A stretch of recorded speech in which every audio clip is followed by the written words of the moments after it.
Hello, everybody. Hey, welcome out. Welcome out to this episode here of the podcast. Here, we plan to do this here on a regular basis. This is number 8 that we're doing. But yeah, this is going to be the Tax Sale Titans podcast. This is something that we want to do on a regular basis, so we have a chance to cover properties that are coming up, good deals that we find, good tax sale auctions. Things that we think are interesting and worth selling or worth showing everybody. Yeah, absolutely. In each one of these, we want to be able to talk about a tax sale topic or training topic, go over how that works, go look at upcoming auctions, review some past deals, and then also look at some deals where mistakes were made. That's the one thing about tax sale investing. There's a lot of money to be made, but you can also make mistakes if you don't know what you're doing. Yeah, in fact, the more involved you get, the more likely you are to see mistakes, or you can make mistakes yourself. But also, I mean, as you participate in auctions, you'll see mistakes made on a regular basis, just because, in fact, auctions are probably the most interesting for that because you know exactly what each property is. So as you see what other people are willing to pay for it, you kind of get an idea of how much they know or don't know based on what they're willing to pay. It becomes very apparent, as you watch bidding happen. Yeah, we want to talk about that. We want to be able to show, bad examples and good examples, because they both exist out there. And so we're going to show you a little bit about that. Yeah, exactly. Before we get started, we're going to go ahead and go over any news of announcements. If any of you guys are interested in coming out and attending one of our live 3 days, we have events coming up in LA area, Orange County, Dallas, Texas, and Phoenix, Arizona. So if you're interested, definitely let us know. Also, for all of the attendees on today's call, you can go ahead and sign up for a free strategy session. In fact, Shade's going to go ahead and give you the link in the chat section so that when you do want to register for that, you can go ahead and get registered, and we'll give you a call, find out what you're doing, and help you get started. Actually, I don't have that copied yet here. Should I go over there and grab it here real quick? Um, yeah, whenever you get a chance, we can do it whenever we need to. Okay, I'll tell you what. Here, we'll do it in a minute. Remind me in a minute. Then when we jump off slides, to add that to the chat section here. I'll add that link into the chat section so you can click on that for the strategy call there, for everyone that would like to do that.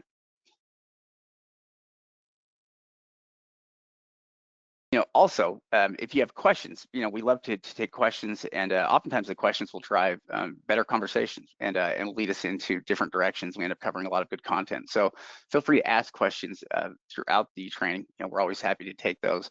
You can ask those in the chat, and we will we'll try to cover those before the end of the podcast. Yeah, exactly. In fact, we're going to have a time at the very end where we answer any of your questions. So if it's on the topic, we can go ahead and answer it then. And as we're going through the slides, if they're not necessarily what we're talking about, we'll address all of those questions at the very end. Yeah, we also want to congratulate members, when they do well. And Sandeep just did an awesome job. They won 4 properties in one auction, which they did really well with these. And the 4 properties they picked up are 4 nice homes. Really the homes are in pretty good shape. They did a pretty good job. They got photos of all of them. And they ended up picking up these 4 properties for just a tiny percentage of value. We think they're going to do really well on these properties. And yeah, it's just it's great to see somebody succeed here, in that with the auctions, because we know a lot of students, it is lousy to lose properties at auction, which happens a lot, but you never know when you're going to hit a home run or multiple home runs here in a single auction and do really well. Yeah, exactly. We definitely want to congratulate. I mean, these were purchased this week by one of our coaching students, and so we got 4 homes valued at over 230 grand for probably around 15% of the property's value. Now, these are kind of what we consider starter homes, but these could be great rentals. They could be turn around in what we call a wholesale deal where we're selling it as is to another investor, or you could go ahead and fix the properties up and then sell them for full market. So a lot of possibility. We're really excited about them. Congratulations again. Yeah, they really are. They are impressive properties, and great to see the wins. Okay, so what we're going to be talking about here a little bit, the training topic we're going to be talking about is how we set our max bids. And this is actually, it's one of the most important things that you do as a tax sale investor. It's how much you're willing to pay for properties. This is one of the places where we see a lot of people make mistakes. In fact, it's very common for people that are unaware of how tax sales really work to come in and to automatically overpay, because all they really are familiar with is traditional real estate investing. And this is not traditional real estate. We're coming in from the perspective as wholesalers, essentially. That's what the county is doing for us. They're selling it to us, with clouded titles, essentially, so that they can sell the properties off and not have any responsibility necessarily with the properties. But for us, though, what it means is that we are wholesalers. We don't want to pay anywhere close to market value. In fact, we're the ones who should be paying the lowest price on the property, because we have to take the property and clear the title for it. We're the one taking it directly from the county and their foreclosure into the sales market. And so we need to make sure that we're picking it up for a good low percentage of value, so that number one, we can get the property sold, but also so that it's easier to sell. And ideally, when we sell it, the person that we sell it to could also be an investor, and they can also make money on it. That's essentially why we need to be able to pick it up for wholesale pricing, is because if who we're going to sell it to is most likely going to be an investor as well. Yeah, absolutely. Absolutely. And we have really three different steps that we teach our students. And for those members on the line, you know this. We have stage 1 due diligence that has 6 steps, and we really call that basic property research. If it passes stage 1 due diligence, then we may move on to stage 2 due diligence, which has another 6 steps. And that's about really researching the title and the deed, looking for those things like those government issued liens. And then stage 3 due diligence has 3 steps as well. And with this, what we're going to be focusing on today is how do we set our max bids. So this is one of the steps in stage 3 research that we're going to be talking about and covering today. Yeah, I mean, the idea between the stages is that you obviously don't want to sink a lot of time. I mean, your time is your most valuable resource, and you don't want to sink a lot of time into every property. You only want to sink time into properties if they have the potential to work. And the only way you're going to know that is by conducting certain research on them. And so what we do is we have our research set up in stages so that we can ensure that properties justify the research that we're going to put into them. So with stage 1, this is where we're figuring out if the numbers are going to work or not. It's all the surface level stuff, but it's the important stuff that makes for the numbers of the deal.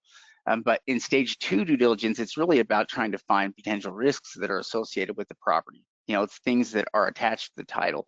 And so it's title research that we're doing. But stage 3 is really where it all kind of comes together. This is where we take what we've been able to figure out here about the property. This is also where we would take something like an on-site evaluation, so photos of the property, looking at the condition, and we would, between those, figure out what our max bid should be based on the value. And that's what we're going to be talking about today, is how we come up with those max bids and where the percentages should be on properties, whether you're investing into land or homes. Yeah, exactly. I mean, we see on our Facebook post or on our YouTube videos all the time about how high should I go on bidding on a property. This is kind of what we're going to be talking about today, is determining our bid amount based on what type of property we're bidding on. It obviously makes less sense to spend a lot of money on a $10,000 lot, paying 50% of value, pay $5,000 for a $10,000 lot, when we're talking about a piece of land that's still a tax deed foreclosure. And so what we're going to do is go over those guidelines and show you how much we're willing to pay for the different types of properties that we come across, whether that be land property or something like a structured property. We have a system in place where we set our max bid based on the property value, and then also based on the condition when we're talking about homes and structured property.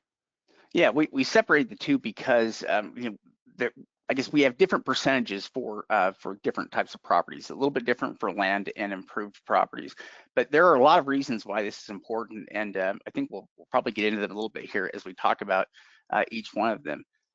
With land, though, the way that this system works here, we're going to start off with the lowest price and kind of work our way up.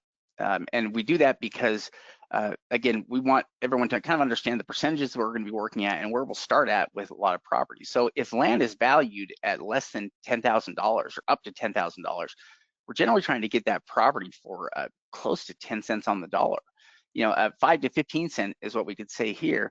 But really we're trying to get it 5 cents, maybe 10 cents on the dollar is what we're going to be looking at, and is really what makes for a better deal. This property in the example is a good example of it. property costs $340, is valued at about $8,000. That's a good example of a wholesale deal and a property, that is picked up for about 5% or under 5% of its value. Yeah, exactly. And one thing we probably should clarify when we talk about wholesale value, when we talk about wholesale value, the terminology of what that means has changed since me and Shade first got started. When we talk about wholesale back when we first got started, it was about buying a property for cheap, turning around and selling it for cheap, but still making a good potential profit. So buy a property for $1,000 that's worth 12 grand, sell it for 6 grand, keep that difference. Now the word wholesale means for a lot of people doing what's called paper flips, getting contracts and then reselling that property. And so when we talk about wholesale, what we're really talking about is buying a tax deed and then selling it to another investor or to another buyer at a discount where we haven't gone through the process of quieting the title. So we haven't gone through the legal process. We haven't spent the money. If we're looking at a $10,000 lot, it doesn't make sense for us as the buyer and then again the seller to go ahead and spend a couple of grand to go through quiet title. It makes more sense for us to sell that to somebody who wants to hold on to the property, maybe as an investment, or maybe to eventually build on it. And then if they want to go through quiet title, they can after they purchased it, but we are essentially giving it to them for a discount because we're selling it as is. Yeah, I mean, the real value in picking the property up there for a low percentage of value comes in our ability to sell it for a low percentage of value as well. So if you've only paid 5% for the property, I mean, at $340, what you can sell the property for is pretty much, up to you. But it wouldn't be hard to get a sell here in this deal. I mean, obviously anything over $500, would be profitable for you. It's just a matter of how profitable you want to be. And so, you can set prices at a lot of different points here. But if we were to sell this property, in order to find a buyer, sometimes we have to discount the price and attract buyers by offering them a good deal, the opportunity to make money. In which case we might sell the property for 50% of what it's worth, or sometimes maybe even less. It all depends on how quickly we want to get a deal done and how much money we're leaving on the table versus how quickly we can make that transaction work. So let's look at another example here, just so we can see how this starts to build and change. Because as the value goes up, so does the percentage of value that we're willing to pay.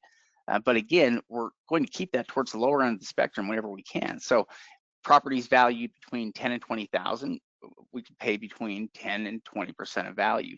But we're always going to try to lean towards the lower end of that, if possible. If I can get a $20,000 property at 10% of value, then I'm that much better off, because again, I've paid a low percentage of value. It leaves me with, quite a bit more there when it comes to my ability to sell the property and to offer it for a low price. If I paid, if I paid a high percentage for it, or if I paid, let's say, 25% for this property, I'm going to have to turn around and sell it for at least, a much higher amount than I would if I paid a lower amount. Basically, it just makes it easier to sell, when it's a lower price. Common sense. Yeah, exactly. And at that $10,000 price point, we're going to be at that 10%, being kind of the max amount. But as we get up to closer to 20, then maybe we're willing to pay 15 cents on the dollar. And for the right property that maybe is going up in value, maybe would pay 20 cents, but really we're trying to keep it for under 15 cents on the dollar in this particular class. And we can see here from the property example, this is a property that sold for $1,350, was worth about 15 grand. This is a property you could turn around and flip very easy. Would probably take this property and would sell it wholesale as is, but we're getting into the territory where if it's cheap enough, we could look at doing something like quiet title. We also, if we had the right buyer, maybe we use something like tax title services where we can offer title insurance on it, even though it's a tax deed property. And so when we're looking at this category, we're usually doing wholesale, but we may start looking at doing some legal action if the property deal makes sense. It's also worth mentioning that it's deals like these ones right here that are the way that a lot of students have kind of built up their capital, or build up some of their working capital. It's with deals like these. So they're picking up these properties, turning around and selling these to increase their working capital that they have. And these deals are pretty straightforward. They're not overly expensive. You see, this one costs $1,300, which is not bad at all for a $15,000 piece of property. But it's a good example of another piece of land. But let's see, as they go up in value though, so $20,000 to $50,000 range in value, we're going to be between 10 and up to 30%, of value on. So our percentage increases up to about 30% if the value is there, on the higher end of that. But again, we're going to try for the lower, or we're going to try for the lower percentage if we can. So if a property is valued at 50,000, we could pay up to 30% on it, but we're generally going to try to get it for as low as we can. Yeah, exactly. And as we get into this price point, this is where we're probably going to take the property through quiet title. Now, any of these we can still wholesale. We can still sell them as is. In fact, we may have an investor come up to us and want to be able to buy that property. We had one of our students, coaching students years ago, that ended up purchasing a property off of the county, and then somebody contacted him the next day, seeing that the property had been purchased, and offered him, additional $50,000 more than what they paid for the property. So even though he maybe was planning on going through quiet title on this piece of land, it made more sense to quickly flip it, make some good profit, and then put that money back into new investments. So in looking at this property, we can see it got picked up for $6,700, was valued about $30,000. So in this case, the buyer could either wholesale the property, or they could go ahead and go through quiet title. Maybe it cost them a couple of grand. They're into it, maybe less than 10 grand. They sell it for 30, they can make $20,000 on the deal. Yeah, and you've got a lot of options as well when you're at that. If you wanted to wholesale the property, you could probably list it there at a lower price. Let's say you list it wholesale for 20,000. You could still be, it could still be a good profitable deal if you can find a buyer at that price, which you may be able to do. Now, that may not be a problem. But by paying a good low percentage of value, though, you make it possible. When you pay a high percentage of value, it just limits the number of buyers you can potentially sell to. As we get up to the properties class 4, so this would be pieces of land valued between 50 to 100,000, our percentage jumps up to 40%, that we could pay as a maximum bid. So properties valued at 100,000, we could pay upwards of 40,000, but obviously we're trying to get it for less if we can. But the numbers would justify that amount just based on values and based on our potential profitability. So this property in the example is actually a good one, because it is, you can see it's a piece of acreage. I don't know how many acres, maybe 5 to 10 acres. It was acquired, it's valued at 100,000, acquired for 27,000. So they ended up paying about 27% for it. But it has pretty good profitability here in it, because there's about $70,000 potential profit in that price point. Yeah, exactly. So this type of property, it makes sense to go ahead and spend the extra couple of grand to go through quiet title. Maybe, after everything's been said and done, we put 30 grand into it, but we have $70,000 worth of potential profit there. And one thing to consider is, when we're selling things as is, these need to be cash buyers. So they need to have the money up front to be able to pay us, so that we can transfer the property into their name. When we get these more expensive properties, the reason it makes sense to go through the quiet title process is because somebody can get title insurance, which means that they can get a loan on the property. And so, that's one of the big advantages of taking a tax deed through quiet title and receiving a warranty deed, which we talk about more in other videos, is because obviously you have the ability to sell it having quiet title done, where you get the warranty deed, where you can go ahead and sell it for full market value. Yeah. By the way, I can see some of your guys' questions coming in, so that is excellent. We will cover those here in a bit, but yeah, I do see those coming in. So thank you for that. We'll cover those here in a few. All right, and yeah, let's see, as property values go up, numbers continue to make sense. Over 100,000, the number jumps up to 50% of value. Because again, there's more potential profitability there. The numbers can work if we're going to pay up to that amount. And this example is a good one to show those numbers. So we have a property here that's valued at about 120,000 that was acquired for 46,000, which leaves a potential profit there of about $70,000. Roughly, give or take some. But this is a great example of the kind of property, because this is probably one that we would take through quiet title, to sell for full market, just because there's no reason to leave that much money on the table. And property acreage like this also shouldn't be too hard to sell, especially when you've paid a lower percentage of value like this, so you have flexibility on your prices. A lot of people that own land don't really have all that much flexibility on their pricing because they may have paid full price for the property. So we're in that unique position of paying low percentages of value, enabling us to sell it for a lot less than anybody else can. Yeah, in fact, I think that more money can be made in class 3 through 5 of land than even in structured properties, homes, things like that, because we don't have to worry about the rehab component. We don't have to worry about the cost that is involved in rehab, and land is what it is. So if we have a good piece of land and we pick it up for cheap enough, the most expensive or our biggest cost may be going through quiet title. I guess we could have a survey done and a perk test and a couple of those type of things if we really wanted to, but our cost is minimal and our profit margins are high. So even if they put, if they were into a total of 50,000, bought it for 46, spent an extra 3 or 4 grand quieting the title, maybe having a survey done, something like that, and then it's valued at 120. Even if they sold it for 100,000, they're still making, $50,000 profit on that deal and can put that money into more deals. And so, we really love higher valued land. We think there's a huge opportunity in purchasing these type of properties in the tax sale.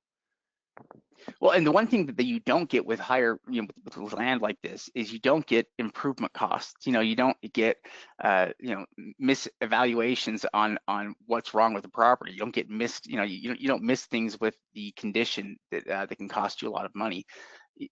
The things that can cost you money are generally things that are just going to increase your profitability, like like going through quiet title action there, or getting surveys done on the property, or simple things like that. With land, tend to make the property more profitable. It's different than the way that it is with improved properties, where if you get the wrong idea about the condition of a property and you pay too much for it, you could find yourself literally in a situation where it's hard to get rid of, where it's hard to find a buyer at the price point that you're at.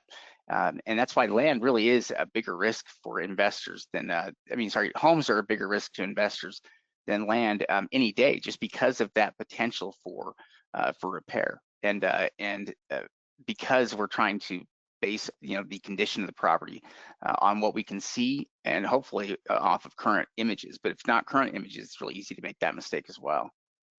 Yeah, exactly. So that's kind of how we look at land. Even that 50 cents on the dollar, that would really have to be the prime piece of land that's in an area that's really going up in value, or is really a hot market. Otherwise, we're usually going to be trying to get it for under 30 cents on the dollar, 35 cents on the dollar for the top properties. But there is a lot of potential. Next, we're going to talk about structured properties. And when we're talking about structured properties, this can include homes, condominiums, commercial properties, anything that essentially has a structure on it. But it's so important when we're looking at structured properties to evaluate the condition. The condition is going to be so important in setting our max bid amount. Yeah, it's especially important with tax sale properties, because usually when we're looking at tax sale properties, we're looking at them following the end of a redemption period. Okay, so in whatever state they happen to be in, they could have a redemption period ranges from 2 years to 3 years, 4 years. But with these tax sale properties specifically, they don't get foreclosed on until they've had all of that time period, delinquent taxes basically, and waited out. In other words, the county can't take action on the property until the redemption period has passed. So with a lot of the land, it's possible that, some of these properties there, that somebody could have passed away. If the property is vacant now, you have to wonder how long has it been vacant, because it could have been vacant for a very long time. And so when Steve says the condition, is key, it's very important. It's crucial, because the condition is the difference between a property that may be usable versus a property that just needs to be torn down, and it essentially is a money pit. The only way we're going to know the difference between those two is through images that we get of the property and other details that we can learn about them through our research. And so, yeah, online evaluations or on-site evaluations are they are a must for improved properties, and it's because we can't usually trust the online information. Now, in some cases, counties will actually provide images of the property, and sometimes they'll even provide interior images of the property. That's great. When we can get images from the county that are current, like if they're taking images of the property for the sale, then that is the best situation you can get, because they can show you images and have access to the property that you couldn't get on your own.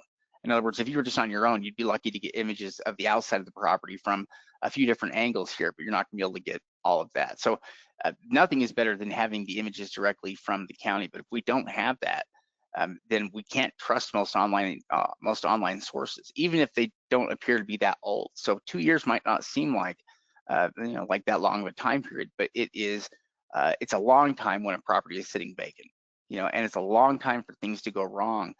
So whatever the time period is here, we need to get images of the property that allow us to see what it looks like right now, so that we can determine what that condition is like, and how much work we think the property is going to need, because that's how we're going to determine our max bid.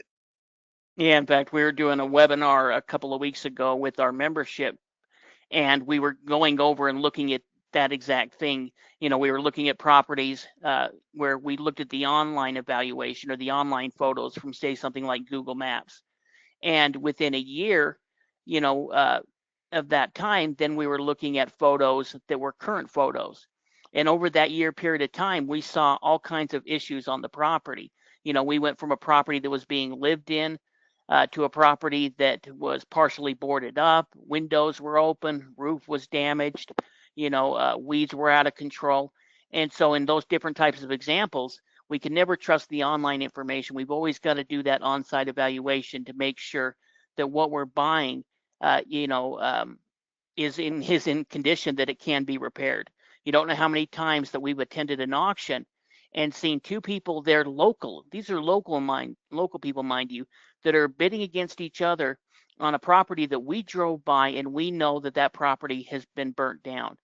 And all they're doing is they're trusting the online information. They didn't go out there and view the property, and they're bidding against each other, thinking that each one of them had done the due diligence. So that's part of the reason why it's so important.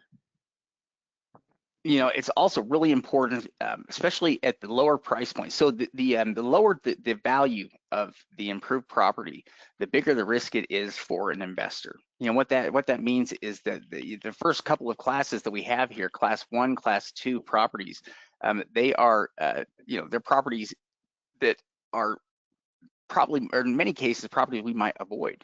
Unless we can determine the condition on them is really good, we're going to avoid them, because there's the potential here for things to go wrong, and for these properties to actually need more work than what they're even worth.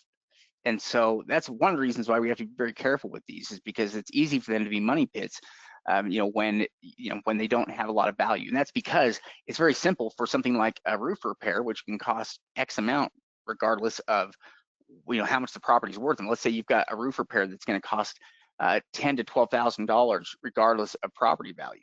If the property's only valued at $30,000, that's an issue, because again, you're sinking a lot of money into a property that's probably not going to ever really be worth much more than that 30,000. They have a value limited property, and that's what we've got to look out for. So class 1 properties, those valued between $10,000 and $30,000, we're going to be paying about 10 to 15% of value on. Most of these are probably going to be mobile homes with land. If they're not, there could be homes, in this price range. If you could get a condo in this range, it would be awesome. Condos, are always good opportunities here. But yeah, lower valued homes. This is a good example with this mobile home at $2,600. It's about the right price point here, where you're not into it too deep. You can get out of it very easily. At that price point, you could turn around at $5,000 and double your money. So that's a good price point to be at with this property, just because you can wholesale it relatively easy. And if you need to put some money into it, you could put in some, because you're at a low enough price point. You could at least, you may need to do things like get the property more presentable or easier to sell. And that may include stuff like, getting landscaping work done, getting garbage hauled off. It can mean some different things like that, where you may have some expenses, but you want to limit your expenses here with a deal like this, just because there's not a lot of money you can really sink into it.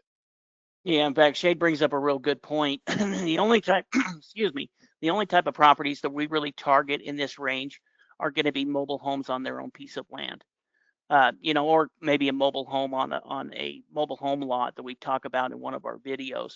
But in this particular situation, it's really going to be the example like this. In fact, we picked up a mobile home a couple of months ago at an auction that we paid $2,000 for, and it was very similar to this property. If we can get that, then we've got a mobile home lot, which means that we have power, water, sewer, all of those kind of hookups already on the lot, which really means it's an improved lot. And then with the mobile home, like like Shade said, we can either wholesale that, we can fix the property up and use it as a rental, but that's really the only category. Usually with a $30,000 home, we're going to avoid it unless somehow we can see that it's in great condition, because there's just not enough profit in there. If you were to go in a home and you have to replace the roof or do something like that, that could be $10,000 that could wipe out any profit. Yeah, the real value in these properties is in the improved lot itself. In having the lot with all the hookups there, the improvements for the mobile home. And so if you have a mobile home on there that is usable, then that's great. But the property itself has pretty good value, just alone, because people know they can bring in. There's lots of people that are looking for for their own piece of land that they can put their trailer on, so they don't have to pay lot fees, and so they can make it semi-permanent basically. So yeah, let's see what happens here as values go up here on properties. So $30,000 to $60,000 range, our percentage of value we can pay jumps up to about 25%. And this also expands, the range of properties, but in a lot of ways, though, we're still looking at some of the same types of properties. Though we could still be looking at mobile homes with land. They might just be a little bit nicer. This is also where we're going to start to see condos, and other homes, for sale here. You could find commercial stuff in this price range as well that could be, a pretty good opportunity. In fact, it's like this property here, that was picked up. It was picked up for Yeah, for 23 grand. It was valued at over 50 grand. But this is actually one of the properties that was picked up by one of our students, one of our coaching members. They ended up picking up for 23,000, and then they actually sold it as is to somebody who ended up paying 50,000. They made $27,000 profit and were able to do it pretty quickly. So this is kind of what we'll do with a lot of these different type of properties. We may go ahead and do what we call lipstick rehab, which is just, fixing it so that it's good enough to either turn around and sell or to rent out. We're not going to be putting marble countertops in a property like this, but we're going to go ahead and paint, carpet, and then turn around and sell it, or doing something like this student did where she just found a buyer. Maybe the property was worth 60 grand. She sold it to him for a discount and then was able to take that additional profit, put that back into more property. Yeah, I mean, the advantage that you have with this is people are always looking for, affordable housing, a place to live. And so because, you picked it up at a good low price point there at 23,000 versus its value, it's not that hard to sell. And the evidence that it's not that hard to sell is that she sold it wholesale, for double the price there. And so made pretty good money on it without actually needing to fix the title, or even fix up the property. So the money that was made on this property was made just by virtue of it being bought well, being bought at a good low price, so they can turn around and sell it to another investor. And the investor that buys it will probably make money on it as well through the purchase. So it's one of the things we can offer to buyers that's nice. Yeah, when we talk about class three, that's where we move up between $60,000 to $100,000 in value. So for class three properties, really we're looking to spend about 10 to 35% of the property's value. This can obviously include, some lower end condos, homes. We can get into some kind of commercial property within this category, industrial property. In fact, this is a pretty good example. This example is actually a couple of years old. It was an incredible deal they ended up picking up. They picked up this home for $8,500, and it was valued about $80,000. Now, actually, this property, since this deal was done, has actually pretty much doubled in value. So over the last couple of years, this property has gone up quite a bit, but they were renting this property out for $1,400 a month. This is probably one of the better deals that one of our students have purchased, because they were able to pay for the property within a matter of 6 months. And every single month since then, they've been building residual income. Plus, the property has gone up in value, which has doubled their overall profit. Yeah, I mean, that property is going to triple in value, before very long. It's just a great buy, in a good area there where values are going up. And so, yeah, a deal like this is very easy to sell, because it's highly desirable there, and the numbers work. As the value goes up, again, we can pay up to 45 or 50% on properties, but we don't do it with very many of them. In other words, if we're looking at a lot of properties there in an auction, it might take a bid of 50% to win that property, but it doesn't mean we're going to put a bid of 50% in, just because it's not always worth it. We don't want to win the property at that high of a price, especially if we have concerns about the condition or things that may be wrong with the property, because you could easily lose, a good chunk of money there with a few things being wrong at this price point. So, in other words, we might go up to as high as 45% of value on property. So, this property we're looking at here, could it be worth paying upwards of $45,000 for it? You could. Reasons why we might pay a higher price point, would be if it's newer a little bit, so if it's not as old, or if there's signs that it's been recently remodeled or rehabbed, those are indications or reasons why we might be able to pay a little bit higher percentage of value. But if we don't see signs of that, then we're going to try to keep that percentage of value down as low as we can, just because we need that additional space if something does go wrong with the property. So we're better off trying to pick it up for 35% of value and losing it, than we are, paying 55% of value and winning it. Yeah, I completely agree with Shade. And one thing that we need to consider is those rehab costs. So, if we were looking at this particular example, and let's say that we saw that it was in worse condition, maybe the roof looked rough, the outside looked like it needed work, the yard was a mess, then would probably try to get that property for 10 to 20 cents on the dollar, because we know that there's going to be a lot of rehab cost involved with it. Looking at the way it is currently, it looks like the roof is okay. The yard looks to be in okay shape. Overall, it looks like a pretty sound structure. Well, it would probably maybe pay up to 35 cents on the dollar. Now, let's say we were looking at this property and it was a home that was only 10 years old in a nice neighborhood.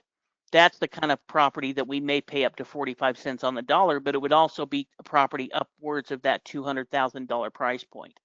So maybe a home that's worth 100 to 50 to 200,000, maybe if it's in a good enough condition, then we'd be willing to pay 45 cents on the dollar, and we're willing to pay up for that property because we know we're going to be saving a lot of money in the rehab cost.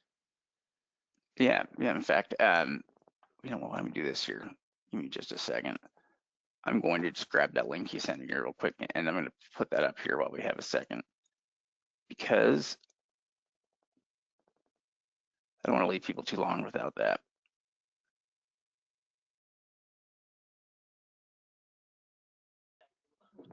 Oh, you're muted.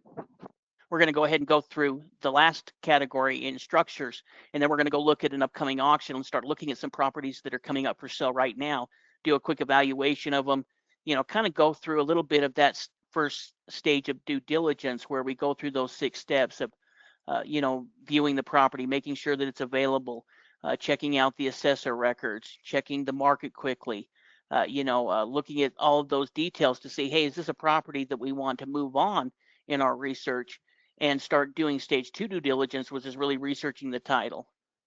Yeah. Class 5, we would say your property is valued over 200,000, and we can pay upwards of 50%. You might even be able to pay higher than that a little bit, maybe 55%, to win a property. It could be worth it. But again, these properties, usually there's a specific reason we have for being willing to pay a high percentage like that. Like Steve was saying, if we have evidence that the property is, it's not going to need as many repairs, so we can tell that it's newer.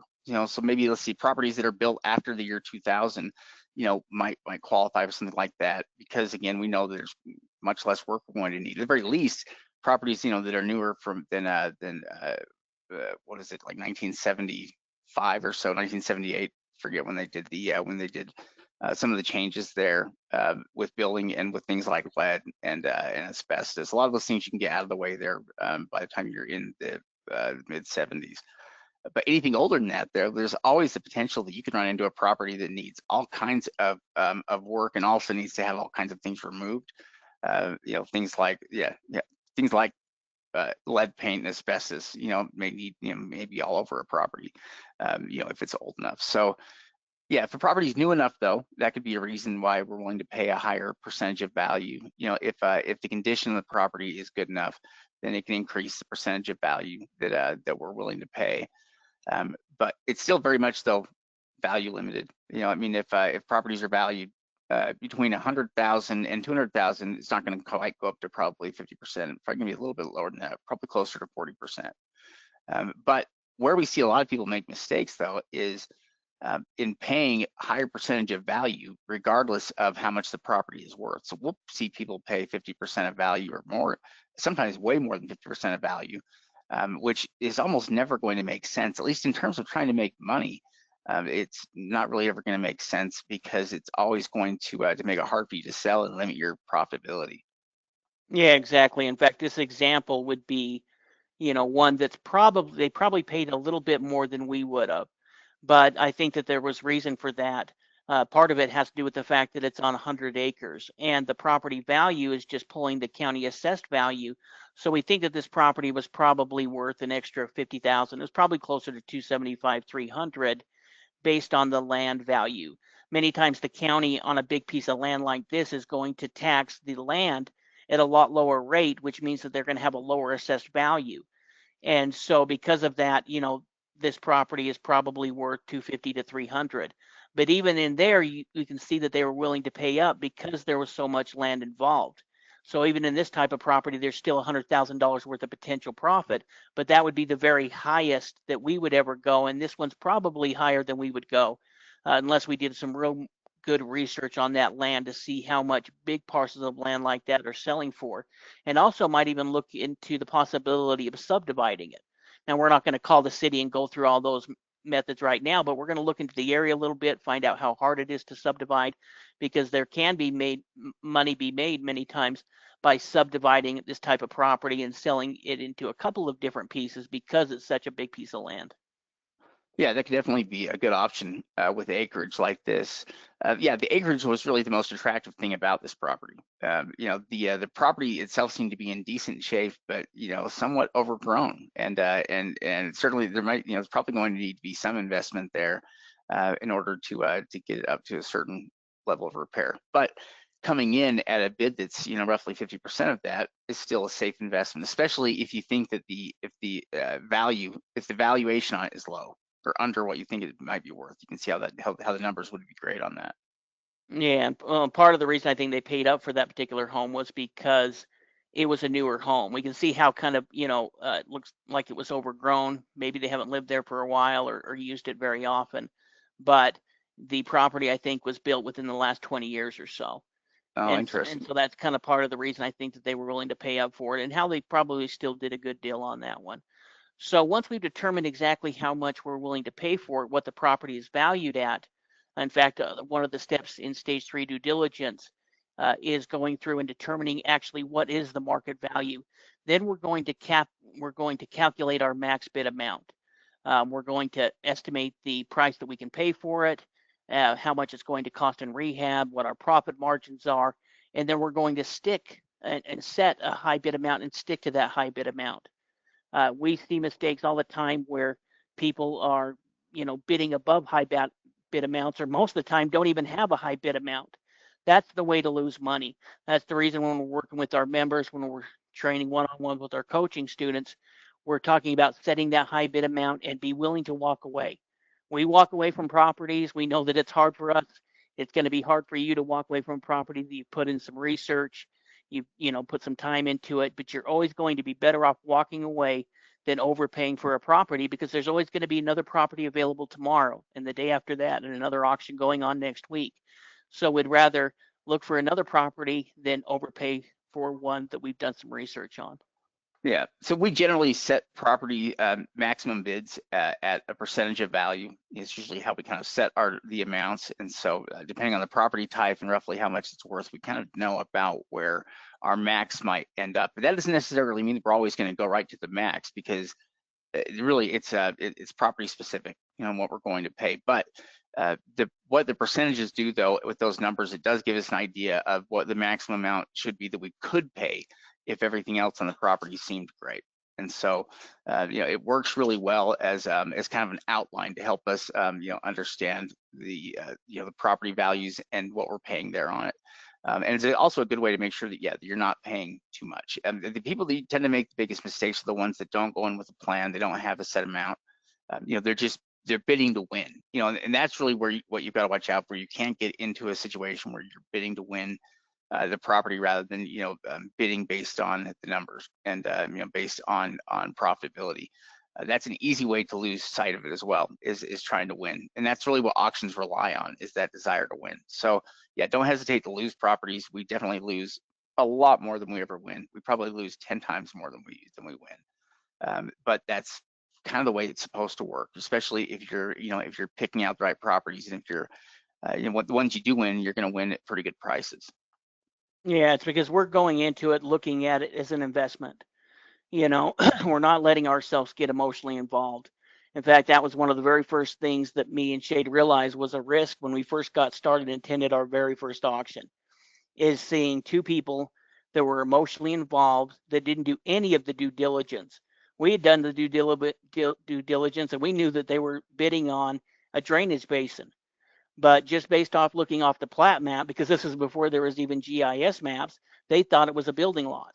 And so they ended up bidding just as aggressive as we've ever seen. And we realized, hey, this is a mistake. In fact, there was a kid about our same age, this was 25 years ago, that was bidding in front of us. And we were trying to tell him to back out, that we had done our research. And I remember him turning around and being very angry with us. And he said, well, he knows something that you guys don't know. And that was kind of almost an epiphany for us, realizing, hey, there's a lot of people that haven't done the due diligence, and this is the real way that you can lose money in this investment if you don't get educated and know what you're doing. Well, what it kind of reminds me of? It reminds me of, like, if if you're at school and there's a test, it's like coming up, like some people study for the test and some people don't, you know, and if you study for the test, it can be easy to think that everybody else studied for the test, but that's just not usually how it works. Sometimes there are people that get there, and rather than, if you didn't study for the test, and what you're probably going to be looking around more at other people and what they're doing and trying to copy off what they're doing, or using them as kind of a source of information. I think it's that same way with with investing here. Rather than coming in with their own game plan, they're trying to rely on other individuals to kind of give them some idea or direction about what to do, because they didn't do the homework. And so, yeah, I think that happens all the time. In fact, it still happens. We've attended a lot of live sales here over the last few years. And one thing that's unique about live sales is it allows you to see in real time people making poor decisions, with investments. And if you know what the properties are that are being offered up, then whether the bids that are being made are educated bids, whether they're, the people behind them know what they're doing, or whether they have no clue what they're doing. In fact, when they don't know what they're doing, it becomes really apparent sometimes. That's been probably one of the most fascinating things about attending these auctions, is it's changed my perspective. I went into auctions originally believing that everybody that was there, had done research and kind of knew what they were doing, but that isn't the case at all. In fact, the more time that I spend in live auctions, the more I realize that not even half the people have probably done the research, on the properties, and maybe even less than half the people even know how to do the research on the properties. It's very much something where there are a lot of people that are involved with it, but don't have a lot of knowledge about how it works, or about how to do any part of it. In fact, I would say our students in general are far more educated than a lot of these people that I see in live auctions. Yeah, in fact, that's what kind of prompted us to start training and writing a program about it, is just seeing how many people, hadn't researched the property, hadn't done the due diligence, hadn't set high bid amounts. And really, that's one thing that we see as well at an on-site auction, because with an on-site auction, sometimes you'll get those tire kickers or people there locally that heard, hey, there's a tax sale auction taking place, let's go down and let's try bidding on a property. And that's kind of the difference between online auctions. You'll still see properties get overpaid in online auctions, but usually it's somebody that's at least done some due diligence enough, understands enough to get registered, find the online auction, bid on the property. Uh, Yeah, in you know, fact, if yeah, if as I mentioned before, we have some time set aside with our trainers and our coaches. So if you're interested in a strategy session, go ahead and click on the link. I think Shay went ahead and posted that in the chat, and you can set up a time and we can give you a call and help you get started. yeah, that's right. And see, when we're going to go into questions here in just a minute, right after the live review. Yeah. All right, so let's do this here. Yeah, because I noticed we do have lots of great questions here. We've been reading over those, so we're going to go over those here in just a minute. All right, let's do this. Let's go take a look at an auction that's happening here. And the cell we're going to go and look at here is actually in it's actually not Onondaga County is what it is here. We're going to pull it up. And this is the Syracuse, New York area is where Onondaga is at.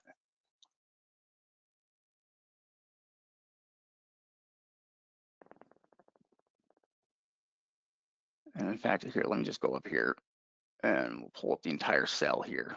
So we see all the items that we have. So there's 149 items. It's a pretty good, it's a pretty good size sale. And if we're looking at it, let me give everybody an idea here of where, there we go, Onondaga County here. And here it is in New York. So in fact, yeah, a lot of the areas here that we'll be looking at are all around this. There are lots of properties we see. So a lot of properties in the auction are going to be here in this area here, right around North Syracuse area, or in some of these upper towns right around here, like Clay and Cicero. At least, a lot of the properties that we're looking at here. And this is, yeah, you can get an idea here of where it's at and which part here of New York. Decent location though. It looks like, Onondaga has about 500,000 people. It's got a fairly high population here. But yeah, let's show you the properties because it's a good size sale. New York tends to have some pretty good opportunities with their tax sales. And granted, they have high taxes there, but I used to think New York's taxes were like the craziest, but really the more we look at a lot of states, there are lots of states that have high taxes. And the one thing that New York does offer that people seem to enjoy is they've got good government services there. They tend to have good programs. There's all of those property taxes tend to pay for a lot more things. So it is a nice area to live in. And there's pretty good deals on the properties there. It's a good area there to be able to buy and acquire property. So we've got a mix of properties here. We've got, in fact, let's see how these break down. You can see we've got 42 vacant properties here, vacant residential. We've got a few vacant commercial. We've got 46 single family homes. You'll see there, and we have a few that are manufactured or multifamily. Yeah, it looks like we've got some that are no category, which is probably something like farmland or recreational land or something like that. Yeah, so really we could save ourselves time if we wanted just by focusing on specific types of properties we have here. There are a lot of really nice homes though in this sale, and I know there will be good deals that will come out of this sale because there are every year. There's good sales in this auction. But yeah, let's get an idea here of the properties we're looking at. So we have properties at quite a few different value ranges here. We've got properties that are down towards probably, I don't think we've got any tier 1 properties here. I'd have to look here a little bit closer. Let's pull up, I'll show you what we're talking about here. A lot of these are probably tier 2 and above. So here's this property is, they're putting the full market value at about 158. We can see it was built in 1935. It's about 1,140 square feet, 3-bedroom, 1-bath. We've got images of the property. In terms of its age, so this property actually looks like it's, the one thing that's nice about this is it looks like it's still occupied and, being used or lived in here. It's not overgrown really at all. Yeah, in fact, last year we actually took a group of our students to this auction and bidded on these different properties. In fact, there was some really good commercial land that we bidded on. We almost won some of it, but we just couldn't get enough research that we felt comfortable paying more than what our max bid would be. I mean, we very well could have lost out, but we just couldn't get enough information about all of this commercial land because it was several big pieces of commercial land. But there were some really good deals that came out of the auction. Yeah, there's some nice neighborhoods in here with really nice properties. This is a great property. This is valued at 229, and again occupied as well here currently. In fact, let's go ahead and grab that if we can.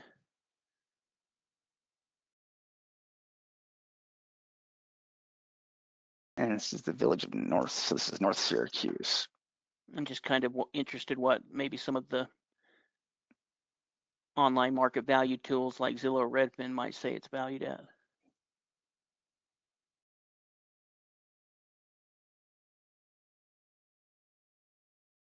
And whenever we're looking at structured property, doing an online evaluation, we're going to be looking at things like the roof, the foundation, the outside structure as far as siding or brick.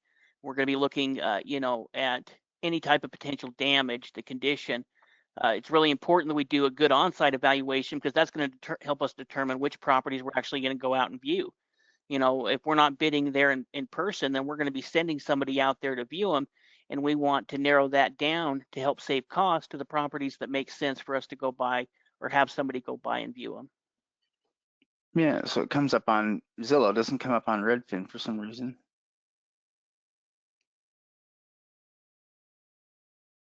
But they do have an estimate on it though of 260,000. So let's see, compared to that, what they were saying, 229. So it's a little bit higher there than what it's assessed at. But aside from that, though, for it being built in 1965, it was remodeled or updated sometime in the last 10 years. Or at least I would guess sometime in the last 10 years. It could have been slightly more. But, it's because those are definitely not the windows that came with the property in 1965. The roof is definitely not the same original roof that came with the property in 1965. The siding, looks to be newer or, was probably added sometime, after. There's a lot of things that we can see about the property that are updates. Now we do see window units in the, in the windows.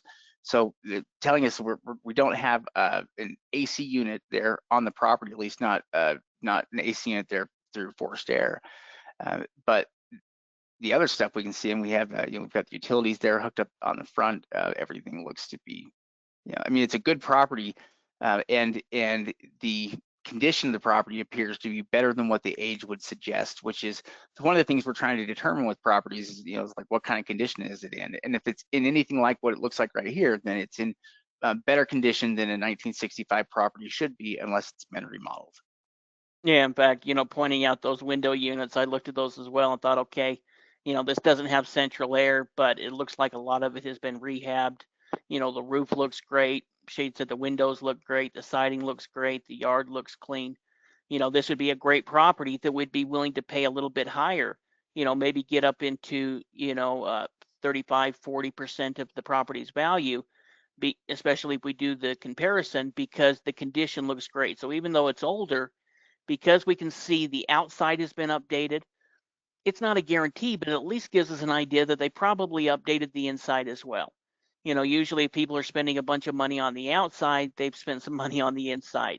Now that's not always going to be the case, but it is, it is the case most of the time. Look at this kind of property here. This one looks like it's been vacant for a while. In fact, one thing I notice automatically in looking at, like, looks like there's something pasted there on the front door.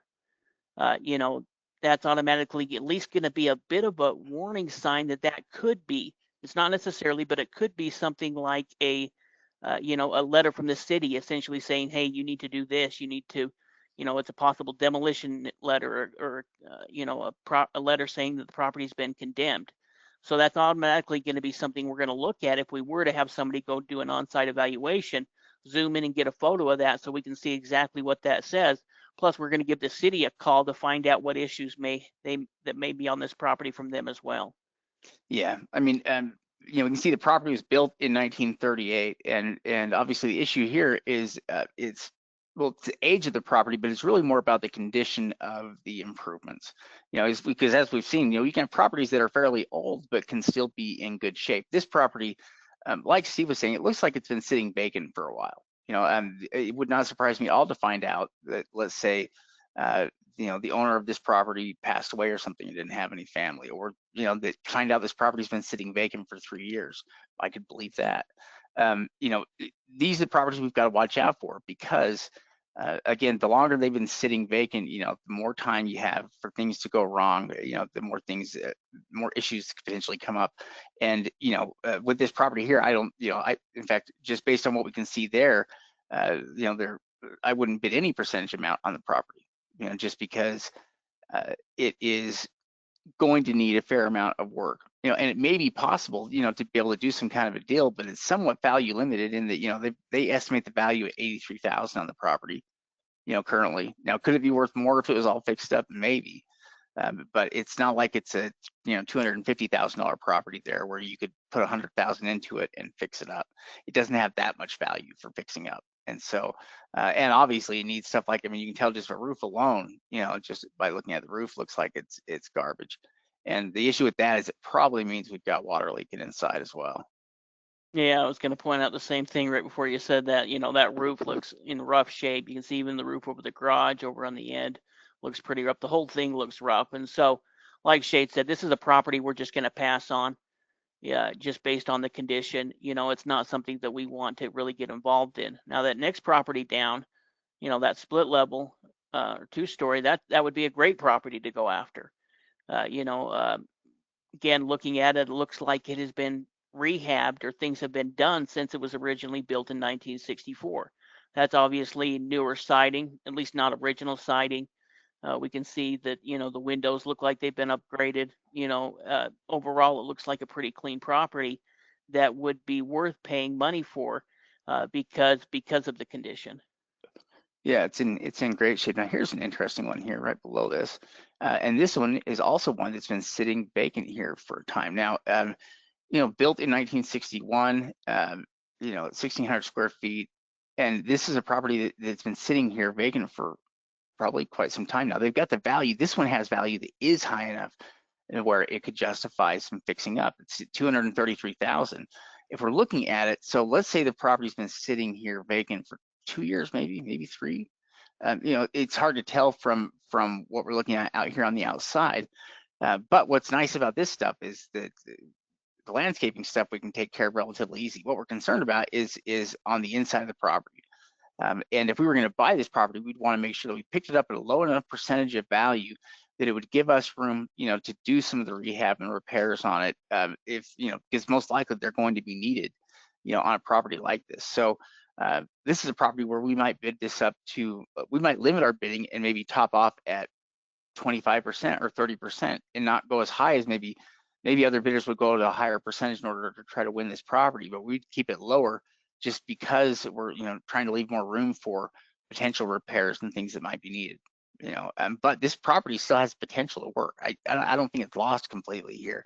It looks like a few years ago it was probably just a regular property like every other one on the block. Yeah, in fact, I completely agree. We could, even though it does look like, it has been sitting vacant, there are some red flags on it. There's also things that make me think that, hey, the property is savable and could be very profitable. Even looking at the roof there, we can see that there's a bunch of plants growing, but those plants are growing in the gutter. Overall, the roof looks like, at least from what we can see at this angle, looks like it's pretty good over the garage. The windows seem to be shut. And so even though it does look like it needs to be cleaned, we need to take a weed whacker to it. We can see here that the windows seem to be shut. That's always something that we're looking for, because if it's vacant and the window's open, we don't know who's been in the property. We've seen that happen a lot of times. So even though, there are signs and some risk that it's sat vacant, there's also a lot of good things about the property, and it looks like it was pretty structurally sound. In fact, we may go ahead and look this type of property up on Google or Zillow, because if it was listed for sale, we might be able to see when the property sold for and what the condition was at that time. Many times we've looked up property and we can see, okay, look here, here's a bunch of interior photos of the property. Now, granted, these were posted 5 years ago when it sold last, but at least it helps us give an idea of the condition at that time, what the interior looks like, or any additional information they may provided when they originally sold the property. Yeah, and what's also interesting about this property is that if you were to acquire it, you could easily spend $500,000, maybe even more, just getting it, the outside of it cleared up, cleaned up, getting things cut down, and trying to make it look livable again. But just that step alone would probably make a humongous difference in the curb appeal of this property. Because it would instantly change it from looking like it's been vacant for years to looking like a normal house. and that's all you would probably have to do in order to make this deal work. Is just shake off the the vacancy that's had here for a while and start making it usable again. And you could definitely have this property sold here pretty quickly. Very interesting property.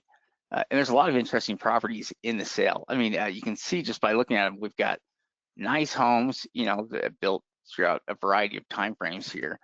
And then there's also rough properties, that you would probably want to avoid altogether. There's everything in between here.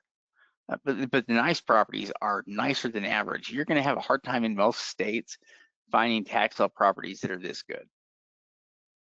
Yeah, definitely quite a few good properties. We saw the same thing last year as well. There's also an opportunity that we teach in one of our profiles where you can contact these property owners before the auction has taken place and try to buy the property before the sale.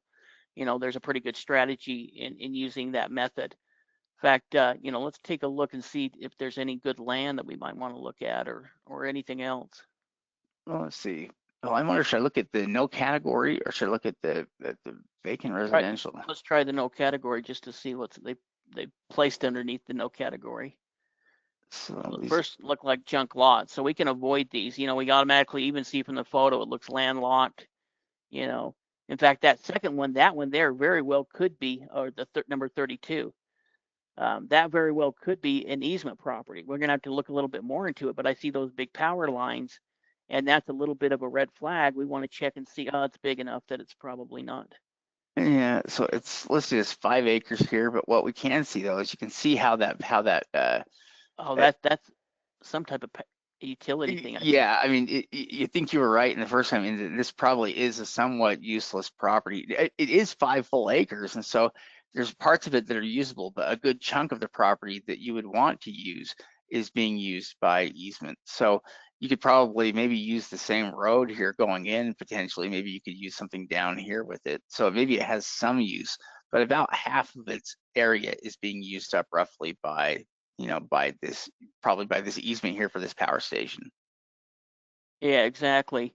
That's something you've always got to look at because those easements, you know, they're there and they're going to stay there. In fact, I remember this wasn't actually one of our students, but it was somebody who contacted us. They had went to a seminar, learned about tax sale investing, and then just went out there and started buying property. And they ended up buying a property that had cell towers on it, and it was an easement property like that. And once they had purchased it, they found out that they can't rent out or that they can't make money off the cell phone companies and the providers. They thought, hey, they're going to have to pay us rent. We're going to make a ton of money. And as soon as they figured that out, then they started calling everyone they could find that was involved in tax sale training, trying to help them, with the situation. And they ended up calling us. We answered the phone for them, and and looked over the deal. They actually bought this property, and then they bought another property with a home that they didn't do an on-site evaluation, and it had been burnt down. And so, in looking at the deals with them, there wasn't a lot that we could do. We can't help somebody if they've already made that type of mistake. I mean, we gave them strategies on the best thing that they could do with those, and they didn't take those suggestions either. But either way, it put them in a position where they lost, I think, $50,000-$60,000 on those two deals, and essentially had two worthless properties. And look at how much value that they're assigning, the property. They're putting that 5 acres valued at $602,000. That just seems crazy. They must be assigning it a certain amount of value there for this cell tower, and taxing you for it, I suppose. I don't know. At least I don't know how else they get to $602,000 for this property. No, it's not on the beach in Miami or something. I don't know why either. Yeah, that is weird. That one's a weird one there. All right, let's see. But either way, they're not going to be able to use that property where that cell tower is located. Yeah, you would want to avoid that property because it would be nothing but problems for you. Is that landlocked here? It's 10 acres. Yeah, it looks like there's maybe a paper road to it. It also looks like it could be a little bit swampy. Yeah, well, they've got a really low assessed value there of $4,800 there for 10 acres, and so it probably does have something like that wrong with it. Oh, now they also have these ones in maybe that I don't know if this one is commercial, Yeah, I think so. single-use building, 1,400 square feet, valued at 100,000. They're saying. With any time we see a commercial property, that's where we're going to look up the address. We're going to see if there used to be a company there, look up the company. A lot of times we can find out a lot of information. For example, let's say that we find a property that used to be a restaurant. We can look up online, see when that restaurant was in business, when it went out of business. Many times get photos of those property because people have been there or taken photos there, done something, and at least give us a better idea of what we're buying and what it was as of a couple of years ago. I can see the wildflower nails and spot next to it, which I think we can see that's probably the building there to the right. Yeah, Oh, it's some kind of cleaners. no, it was. Now, the fact that it was a cleaners, let's say it was a dry cleaning business, we're going to do one other step with this property. We're going to check up the address on it, the EPA website, because, the fact that it's an industrial property, it probably doesn't have any type of EPA action on it, but it's worth checking out. It looks like it was called Jack's Cleaners, probably. Yeah, yeah, it was Jack's Cleaners. Look at that. Oh, Environmental easement package. What is this?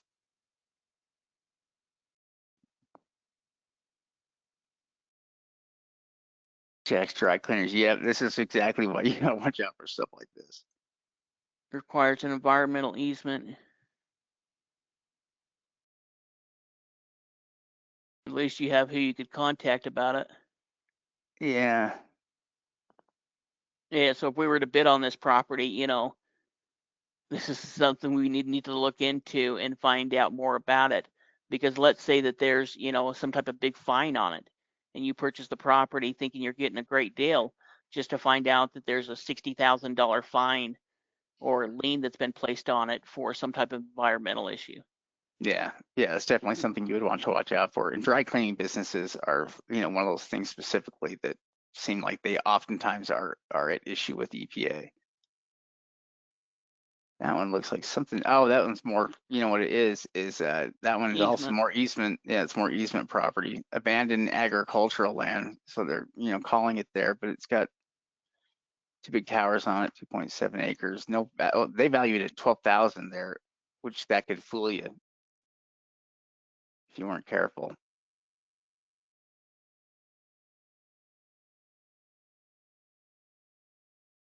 It looks like they placed at least some of the junk in the commercial properties in here.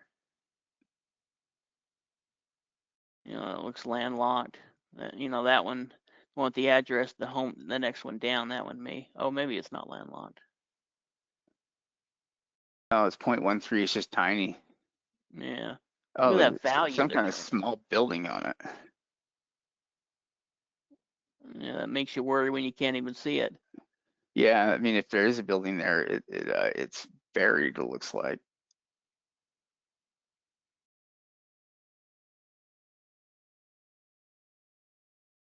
Is it one of those buildings?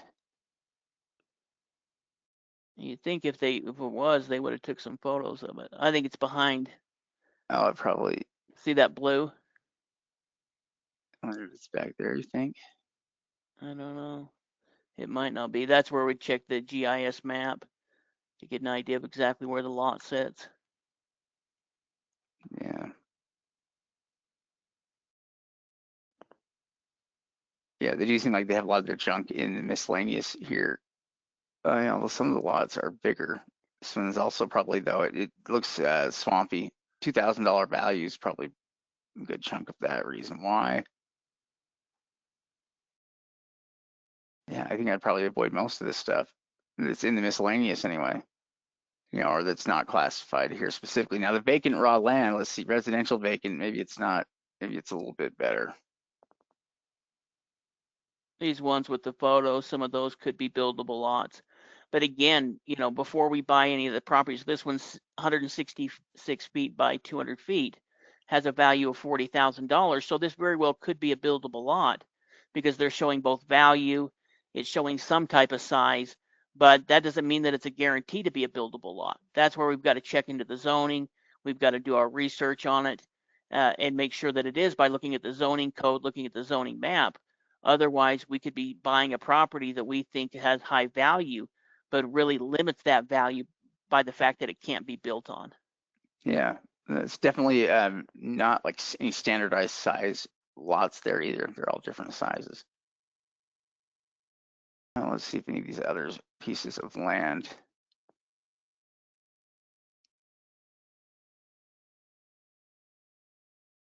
Two acres at 22,000. All right, that's not too bad. That one looks like a leftover. Yeah, okay. Here's a retention ditch. And a good good example of property you would just want to avoid. From looking at it overhead, it's clear that it's not usable. It's not shaped like the other lots. But even if it was big enough that somebody could put something on, the issue you would run into is with easements. I think you're going to find it's low ground all the way down. Probably all the way down to the water here. I don't know if you've got some kind of ditch or something here on the other side of it. The shape is part of the issue, but the water kind of tells us the story here on this. Yeah, definitely. I completely agree. Now there are some that where you're not sure if they're leftovers or if they are something in between. Now that actually, sometimes properties like this have potential. The one thing I would need to check, or we'd need to check. Landlocked, yeah. Yeah, if it has a roadway easement, see how there's a road going out near the property? If there's a roadway easement that we can drive through their property to access this property, then this really could be a decent piece of land to look at. Does have minimal value based on the size, but if it does have an easement, then it's at least worth looking at. But if it doesn't have an easement and we can't drive through this road to get to this property, then it would be a property that we would completely avoid. That's the reason research is so important. You just can't look at something and expect that it's going to be workable or usable. We've got to research into it. Yeah, these lots, let's see how they're valued. See, each one of these lots is valued at 20,000. Even these are saying they don't have road frontage. Are they on paper roads? That must Yeah. be on a paper road. What we mean by paper road is essentially there's a road that's been planned, as we can see there on the map, but the road hasn't been built. So most of the time we're going to avoid paper roads unless we can see that they may be expanding the road or it's very, very close to the road, or if we could get it for a real, real cheap price, like pennies on the dollar, a couple of percentages value. Otherwise, we'd avoid that kind of property. Yeah, in fact, yeah, a lot of these here would be worth just avoiding, or at least are not the kinds of properties we would usually go after. They're leftover pieces. These are kind of leftover chunks of land. Yeah, there's a reason why some of those properties that we see are landlocked are in the tax sale to begin with. Yeah. Before we finish up, do you happen to have that link around for the auction where we saw properties sell for $1? Yes, I think I do. We won't spend a lot of time on this. We actually created a YouTube video that's going to be premiering this afternoon in about 45 minutes. So if you're interested, go ahead and check out our YouTube channel, and we'll go over more detail. Oh, we also need to get to the questions here. Yeah, we'll go ahead and finish up the questions and then. Yeah, let's see here. Oh yeah, I do have this up here. We don't need to spend a lot of time. I just think it'd be interesting to kind of look at it quick. If it's too hard to find, don't worry about it. No, I've got it right here.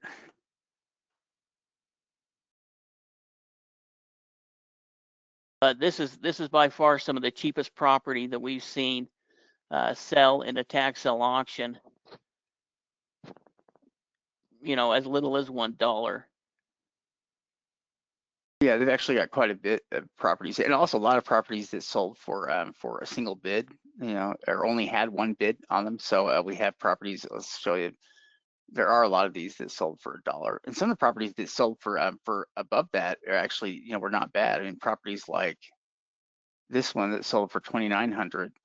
you know, is not a bad little house here.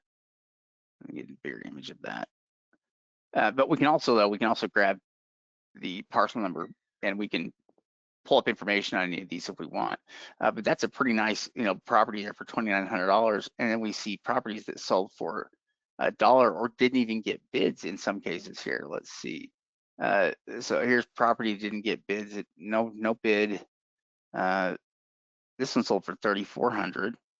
This one, no bids on this one. This one did get a bid. So this one sold for $500. You know, got a single bid there for $500 and sold at that. This house here sold for $3,400. Yeah, not very much. You know, tiny little amounts here. You know, $1,500 on that commercial Yeah. property there. Yeah, look at that commercial one. I'll see if they have a little bit bigger photo. You know, I almost think that is either a commercial or a duplex. Yeah. Yeah, and there are quite a few of these. Let's see. Yeah, there was some lots in here that sold for $1 that had an assessed value of 20 grand. Nice big lots. There's a few that ended up selling for higher prices, you know, 2 or 3 grand. But, you know, so there were some pretty good properties that sold in this particular sale. Yeah, in fact, well, let's see here. The one I was looking at there, it actually got a bid.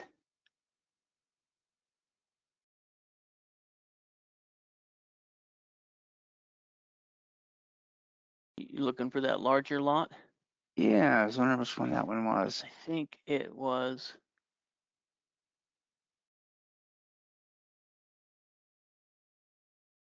I think it either that fountain one or the one above it. No, it wasn't that fountain one because that one sold for 200.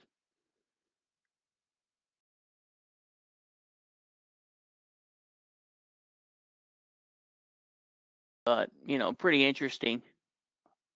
Yeah. Well, these are crazy deals here on a lot of these properties that sold for such low prices. And yeah, a lot of these properties are also pretty desirable. You know, are good usable properties. Yeah, I mean, and so many of these just didn't get bids. Yeah, didn't have any bids at all. Yeah, we actually found some usable properties on this list that didn't even have any bids, like Shade said. So we'll actually go through this more in our YouTube video. We'll kind of go through, look up the records, look up some of the assessed values, things like that. Yeah. We can go through and pull up parcel numbers here with each one of them. Now, let me go through and also hit up some of the questions that we've had because we've had a lot of really great questions and I don't want to miss these. Okay. All right. Now, see, the first question here is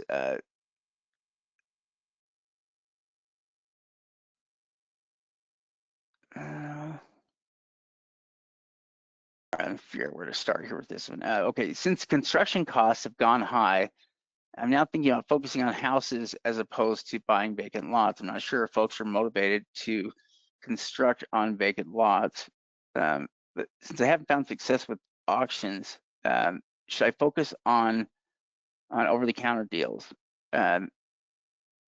Okay, so one of the things we should probably talk about, this is actually, I'm glad this question gets asked here because over-the-counter opportunities, you know, they were really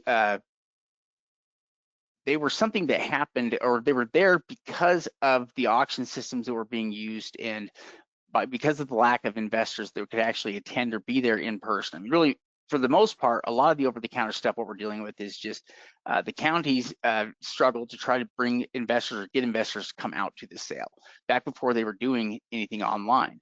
You know, the issue is that since counties have started moving to online auctions, it's become so much easier to buy that counties aren't really having any any over-the-counter inventory anymore. If they do have over-the-counter inventory, it's the stuff that's left over that you don't want to mess with. You know, it's the stuff that, you know, if they sold pretty much everything they have that isn't any good, then what they have left is not really worth going after. You know, it's not really worth having, and that's the concern, or that's the risk. You know, is you know, it's owning the property, you know, that you don't want. Yeah, and there's still opportunity with over the counter, you know, in some states, Pennsylvania, with even Arkansas, they do their over the counter differently now, where they re-auction them in an online auction. But as far as the question of buying land, as long as we can get it for cheap enough, even though construction costs have come up, we still are having a lot of success with it. Our students are having a lot of success with it. But it's all about picking it up for the cheap enough price and then being able to resell that, for some type of profit margin. But, there's only so much land available. And so if we can get it for cheap enough, it's still going to be a good value. Another thing that has happened is that some of the over-the-counter lists have turned into land banks. And so that's another area where there is a buying opportunity to buy both land, to buy, homes, structured property is through some of these government land banks. In fact, if you are a member, you can go down to our land bank section and look at all of the different land banks available. And that's really one of the better avenues as well to find over-the-counter properties, is through these land banks. Yeah, in fact, the question went on a little bit more here. It was asking, I said, I've looked at several repository lists in Pennsylvania, but any other states? Several others have land banks, so it doesn't make sense. I just attended a forfeited land auction in Ohio, but no success. Ohio Cleveland a good option? They have recurring auctions, but those are foreclosure mortgage auctions. Okay, so the one thing I would first say here is the one thing that you can take advantage of today better than ever before, and you couldn't have done maybe even 15 years ago, is participate in more sales that are online, sales that you don't have to go to in person. And quite frankly, between if we're talking about different kinds of foreclosure sales that are happening, yeah, every county that holds tax sales also has their bank foreclosure sales, that they have. And those have the potential as well to be good deals. I mean, at least any properties that that are being sold for less than what's owed. But the issue there is that it's not a true foreclosure, in that the bank is going to sell it to you, and the lender, basically, the person that borrowed the money may have defaulted, but it's still the bank's ownership, and they still are going to determine and dictate how much they're willing to sell it to you for. You might be able to get a discount a little bit, but they're not going to let you just buy it at a low percentage of value there because it's in a mortgage sale. Like I said, there can be good deals in some of those mortgage sales, though. But no, the one thing you can do today, though, is you can participate in more auctions. And so if you don't have success in a certain area, first off, if it's an online auction, it's a good area for you to kind of go back and to participate in again when they hold another sale. But part of what I think you want to do, though, is participate in more auctions, give yourself more chances to squeeze the trigger and to bid on properties, so you can give yourself a chance to win. At least, it sounds like you've tried quite a bit and you haven't had success yet. And in some ways, that's actually, I'm sure that it's disappointing for you, but I'm glad that you haven't won properties at high prices. The fact that you've been participating and you haven't won yet at least tells me that you've got, that you're sticking to your guns, because that's kind of the way it's supposed to work if you're doing it right. If you're doing it wrong, then you could probably acquire lots. But if you're doing it right, you're going to lose a lot of properties. But the point, though, is that when you do finally win properties, you're going to win them at good rates and they'll be profitable. And then you can kind of establish areas you can go back to. It sounds like you're right on the edge of breaking through. It's just a matter of landing that first deal with one of these auctions. And if you participate enough, that's bound to happen. Especially if you're bidding on enough properties, you're going to win eventually. Yeah, exactly. I mean, even just like that auction that we were looking at just a second ago, with properties selling for as little as $1. That was an auction that we had listed on our auction calendar. And sometimes some of these small auctions can be good opportunities, where, something like Bid for Assets have been around for 15 or 20 years, have been doing tax sales for that same amount of time. People understand and will go there for looking at lists. What we try to do with our membership program and our list service is look for all of these other areas as well, that maybe they're a law firm that just handles one county and they do it one time a year, but because they're not blasted and everyone doesn't know about them, there's going to be less competition, which means that we're going to get better opportunity. And so, I agree with Shade. I think just keep up the good work. The one thing that we do need to look at as far as Cleveland is concerned is there can be water bills. that attach to the property. So whenever we're looking at Cleveland real estate, we're going to be sure to do our due diligence and check in to see if there's any type of water liens, because some of them have been outrageous in the past where people haven't paid for 5 or 10 years and they've got this huge water lien on it. So that would be one thing that we would look at. Yeah. Let's see. Another question here is, what is the best way when living far from a property that you've won to make the property alluring, such as, the assessment, local ordinances, zoning, etc., to sell to an investor, and best places to advertise? That's a couple of great questions there. So I guess the first thing that we do with the property in the area, is we try to pick an area where we know properties are moving.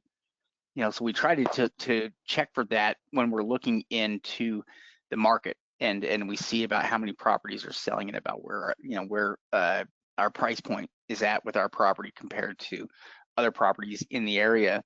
But what we do to make it appealing, so there's certain things that we can do with the property to make it appealing. And a lot of it depends on how much we've invested into it, because if we're not into it very deep, then we're probably not going to do anything to the property there on site, at least unless we have to.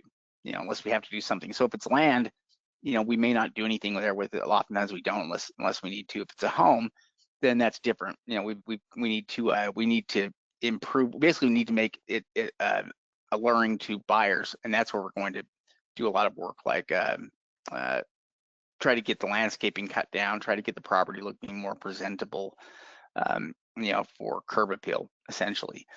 But a lot of it, though, when it comes down to selling, we try to include a lot of this information about the property here in our listing. So if it's a usable property, then we try to include information that explains exactly why it's usable. That it meets this requirement, it meets that requirement. We try to include more information rather than less to allure or to draw in our buyers. We also use, I guess, additional information or post on additional places. There's probably a lot of different ways that you can try to sell. Also, I guess, depending on how much traffic we get in the area, and how big of an area it is. But there's so many different online sources now where we can post properties, to look for things like investors. And so the nice thing is you can pretty well create one listing that you can post and repost over and over again. And so, getting it on more services is obviously a big factor, but there's so many services today that are new or just starting, they're branching out. There's so many ways you can get it in front of more people than you could have, let's say, 10 years ago. So I don't know if you would even necessarily have to have it on too many services here before you're going to get some attention on it. If you've got it priced aggressively, a lot of times you'll get attention on the property before you even. I mean, we get attention on some properties right after we buy, before we even have the properties listed. Just because individuals are interested in the property, will look up and see who owns it and contact us. We have that happen all the time, and so. I guess there's all different factors. I wish there was an easy one-shot thing there, but it's the whole package together that makes the property attractive. And so all those things together tend to work out best for us getting more eyes on the property and getting it sold. The other thing is if property's slow and it's not moving, changing up how we're selling it, like offering up things like something like seller financing, or changing up the pricing on it. These are all things you can do to help get a property that's stagnant to move. Yeah, and Shade actually brings up a real good point as far as writing our ads. When we're writing our ads for sell listings, we try to include information to help educate the buyer. So if it is a tax deed property, and let's say that we're wholesaling it, meaning we're selling it as is, then we may we purchased this property through a tax foreclosure auction or a judicial foreclosure auction. You will receive a quit claim deed, or using that kind of terminology. In fact, we have actual forms examples that we have in our form center on the website. But at least then when somebody gives you a call, they are looking at it, they understand why it's a discount. It doesn't automatically look like a scam. So if there's a bunch of building lots and the cheap ones for 10,000 for sell locally, and you have yours listed at 5, well, they're going to think, well, why is this one so much cheaper? We're telling them why it's so much cheaper right there in the listing to a degree. Hey, I picked up this property, I'm selling it, moving it on. There's we're selling it for a discount, and this is the reason why we're selling it at the discount. Also, posting it on Zillow, obviously, that's going to help attract buyers. Placing it on Facebook Marketplace is another great tool to be able to offer your property. And then, of course, even Craigslist. All three of those are going to target a different type of individual that's looking at property, which gives ourselves a better chance of being able to sell the property because it's going in front of different types of people. Yeah, I think all those are pretty good ideas here for places that you can list the property. It's amazing though. We actually sell a lot of properties too through neighbor letters, and sometimes we'll send out more than one round of neighbor letters. So, if we've got a property and we send out neighbor letters, which that's usually the very first thing we do, just because a lot of times it's effective, and we'll find buyers through the neighbor letters. But if we have sent them out and we haven't heard anything for 3 months, we'll send out another round of neighbor letters.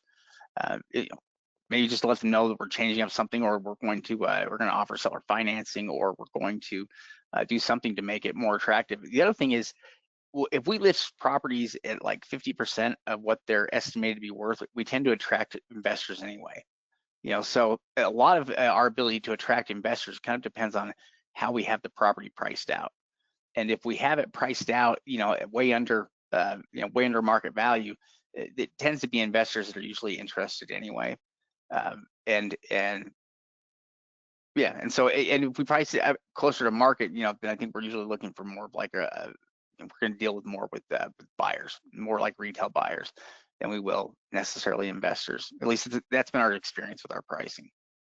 Yeah, and also when you do talk to somebody, it's important to educate them. Even tell them in a matter of a minute or two how you picked up the property, that it's gone through a tax foreclosure that eliminates mortgages, judgments. You've researched the property, there aren't any liens, or if there are liens, you paid those liens off, and essentially they're getting a clear property. At that point, they can either decide to go through quiet title, pay the cost, and go through the quiet title process so they get a warranty deed, or they can just own the property. And after owning it for a certain period of time, depending on the state, you can get a warranty deed. For example, we purchased a property in Florida that we were using as a rental. And so instead of spending the money to go through quiet title at that point, we just went ahead and rented out the property for 4 years. And after 4 years, we could go ahead and get a warranty deed because we had been paying property taxes and owned that property for so long. Yeah. All right, another question here. When looking at land in tax deed auctions, how do you assess land when it has an antenna on it, like the cell tower? It's a good question, because of the nature of tax sales, we're always looking at land and looking for potential risks or things that may make the property unusable. And that's just because we know that a higher percentage of the properties that are going into this are going to be junk. Because people don't want to pay property taxes, and junk land is generally the first thing that they're going to let go because it doesn't matter. And so we have to watch out for all of those properties. We basically have to weed out and sift through the junk in order to find the stuff that is good. And so one easy way is just, if there's ever any question about it, we just ignore the property, if we're not certain, but if it looks like there's things on the property, anything that is related to a utility like power, or if there's anything related, so any kind of power lines that we see, or any kind of a cell tower, or if there's things related to like the water, and you see, the water stuff there, it's all pretty well the same, in that all of it is going to stop us from being able to use the property from anything other than that purpose. And because of that, the properties usually don't have a lot of interest for us, and so we'll just ignore them. So usually a sign like that, if we see anything like that, like if there's a big antenna on it or something like that, I mean, unless it's like a very large piece of land, we're probably just going to ignore it. Yeah, for example, that 5-acre parcel with that cell tower, the first thing we're going to do is what we talk about in stage 2 due diligence, is we're going to research the title and the deed. We're going to see exactly what that easement includes, what the restrictions are on the easement. And then from there, we're going to determine how much of that property is usable. So maybe only, half of the property is usable. Then we can get an idea of what real estate is selling for in that area. But we've also got to dock the price a little bit for the fact that there is an easement on the property, that there is a big cell tower right there, and somebody might want to build their home right next to that cell tower. So that property could still be usable. It could still have value, but we've got to discount the fact that there is an easement. There's easements that make a big deal, and there's easements that don't. In fact, some of you guys probably have an easement on your property and you don't even realize it. There could be a underground power line or water line or something like that that goes through your property, and it really doesn't affect anything. And that's the reason they put the signs out there that say, call before digging, is because there could be an easement. But an easement like that will affect the property value. Part of the property is going to be used for the easement. And then it's our job to see, is there anything left on that property that could be used for something other than what the easement is used for. In fact, if we can go back to our slides, we can do the look at that bad deal real quick, and then we can answer any of the other remaining questions. Oh yeah, you bet.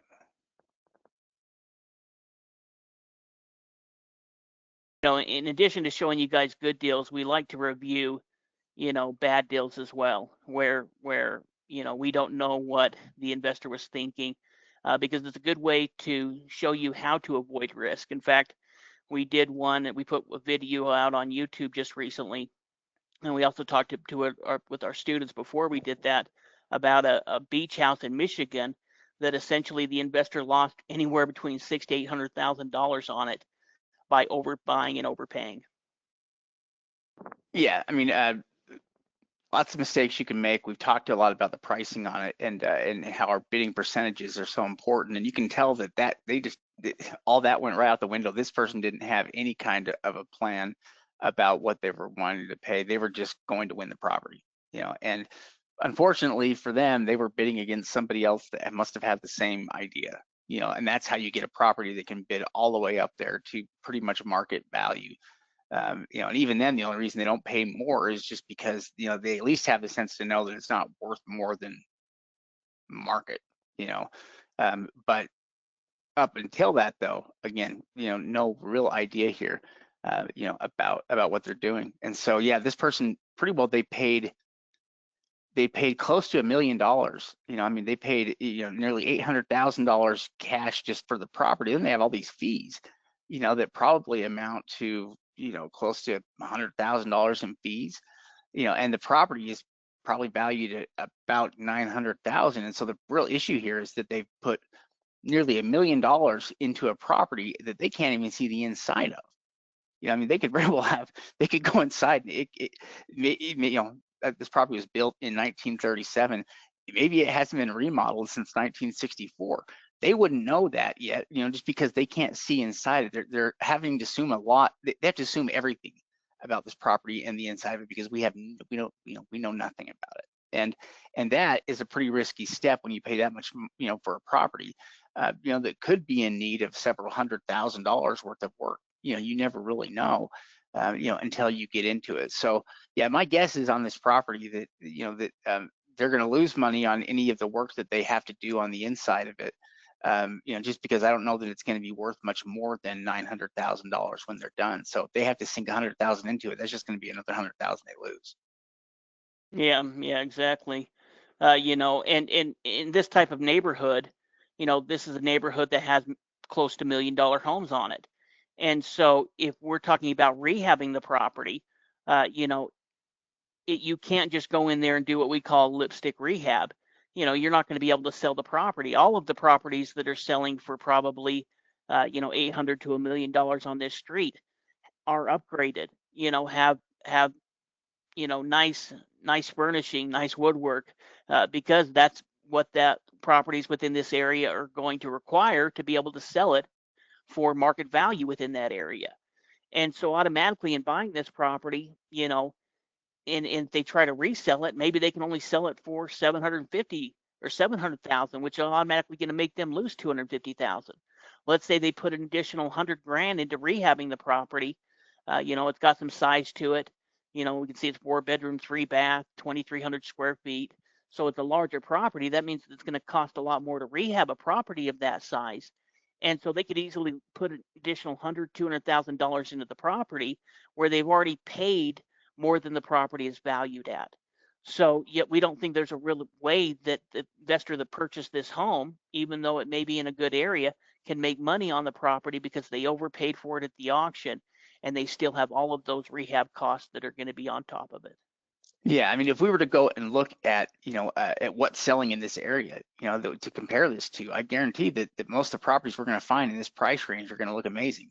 They're going to look awesome because people aren't going to spend $1 million, on a property unless it looks amazing, unless it has been, I mean, most of these are going to be fresh remodels, that have just been done, and so the properties are going to look excellent. And that's what you're going to have to compete with, as a buyer, because if this is an investment here, the whole idea with this is that you would buy it, be able to turn around and flip it, after you've gone through and done certain renovations or fix-ups on it. And yeah, you could easily lose money on all of that, but even then, I don't know if it's going to be worth any more than the 900,000.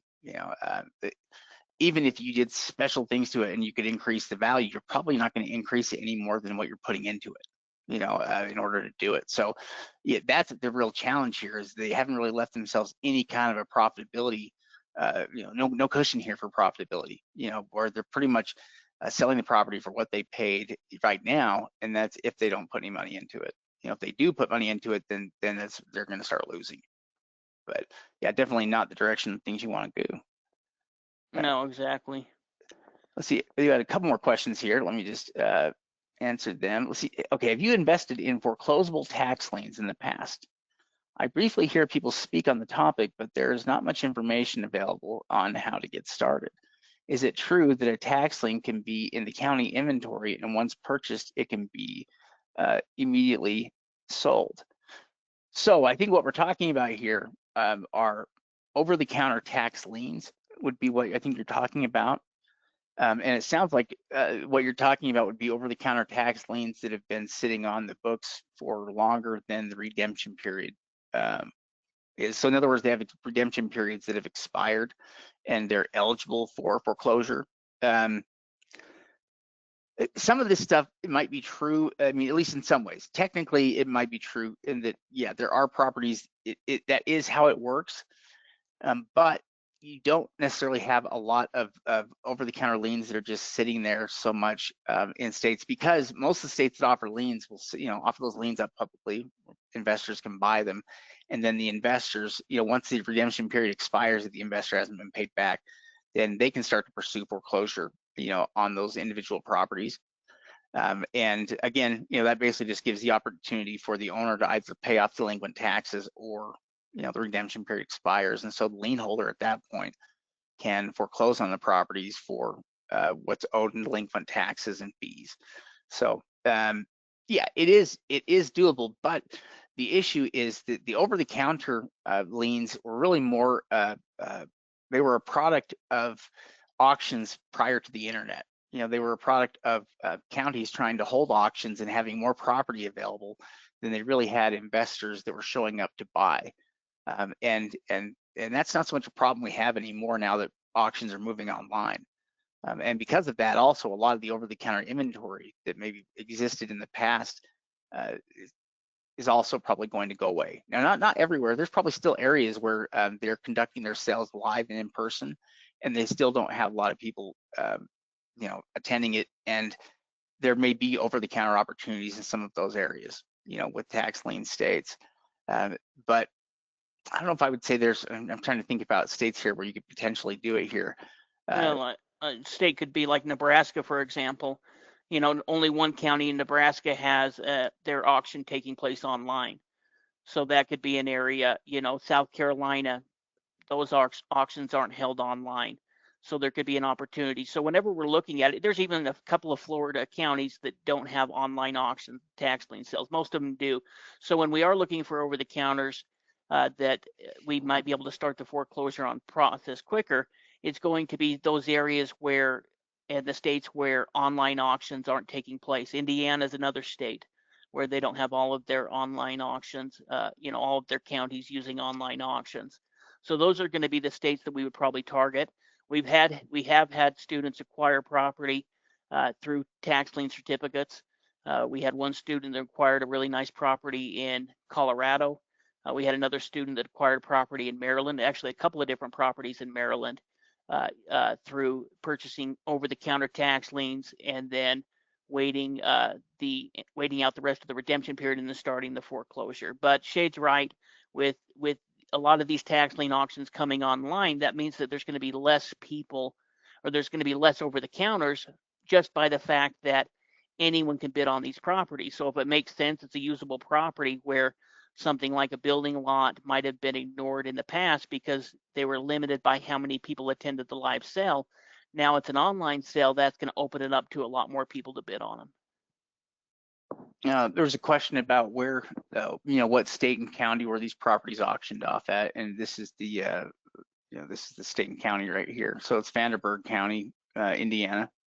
This was the sale that they did. It was a sale here that started in August and wrapped up here in September, I think. Yeah. All right, let me see here.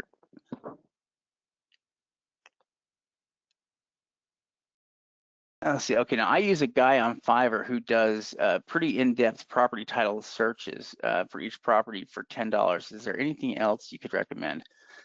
So when it comes to something like Fiverr, it's kind of hit and miss. If you've got a guy that's doing a pretty good job for you at a good low price, then it's probably worth sticking with and using.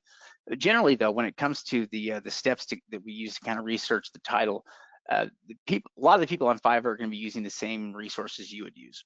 So they're going to have access to the same records. But there are some people on Fiverr that may have access to additional search tools and records that make it a little bit easier for them to find some of that same information. And so really the main issue is whether you are hiring somebody that knows how to find the liens. If they do, then it's usually, they'll work out great. As long as they can find the liens that, that you're looking for, then, that's usually good enough. I don't know, we don't necessarily have to we don't have to go in crazy depth here in our title research, because we're usually not going back further than an owner or two. So we're usually not going back that far in time. We're just trying to figure out the recent history with the property so that we can figure out who we need to look for when we're looking for liens. Yeah, I think that's a pretty good answer to the question. Yeah. One thing to mention is Shade's reading the questions. Again, you guys all have the opportunity, the people that attended today, to sign up for a strategy session. So if you click the link in the description, we can go ahead and get you set up and give you a call and help answer any of the questions that we didn't go over today. Yeah.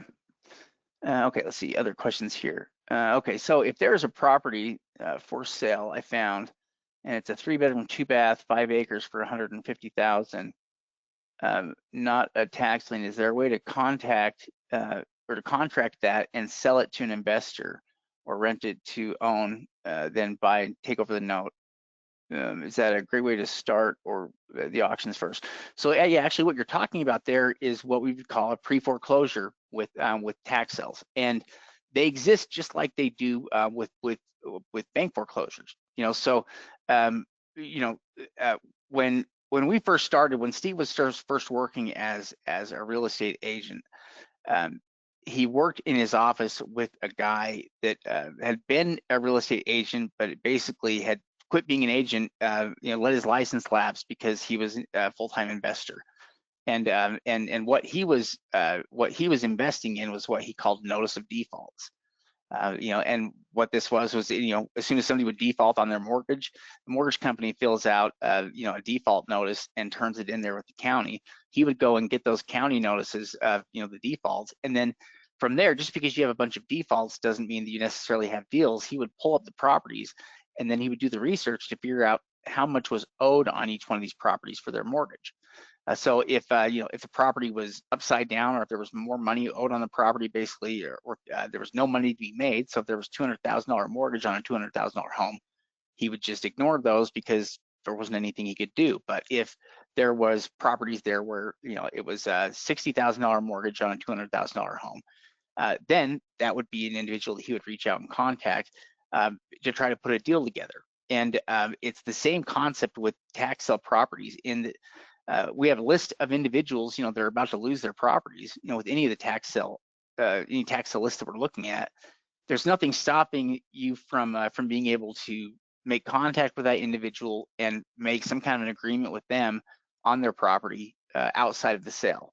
So if you can make contact with the individual and get them to sell, then certainly you could do that. You could do that, and you could make money on it. You could probably do really well. Now we know that pre-foreclosures do happen with tax sales.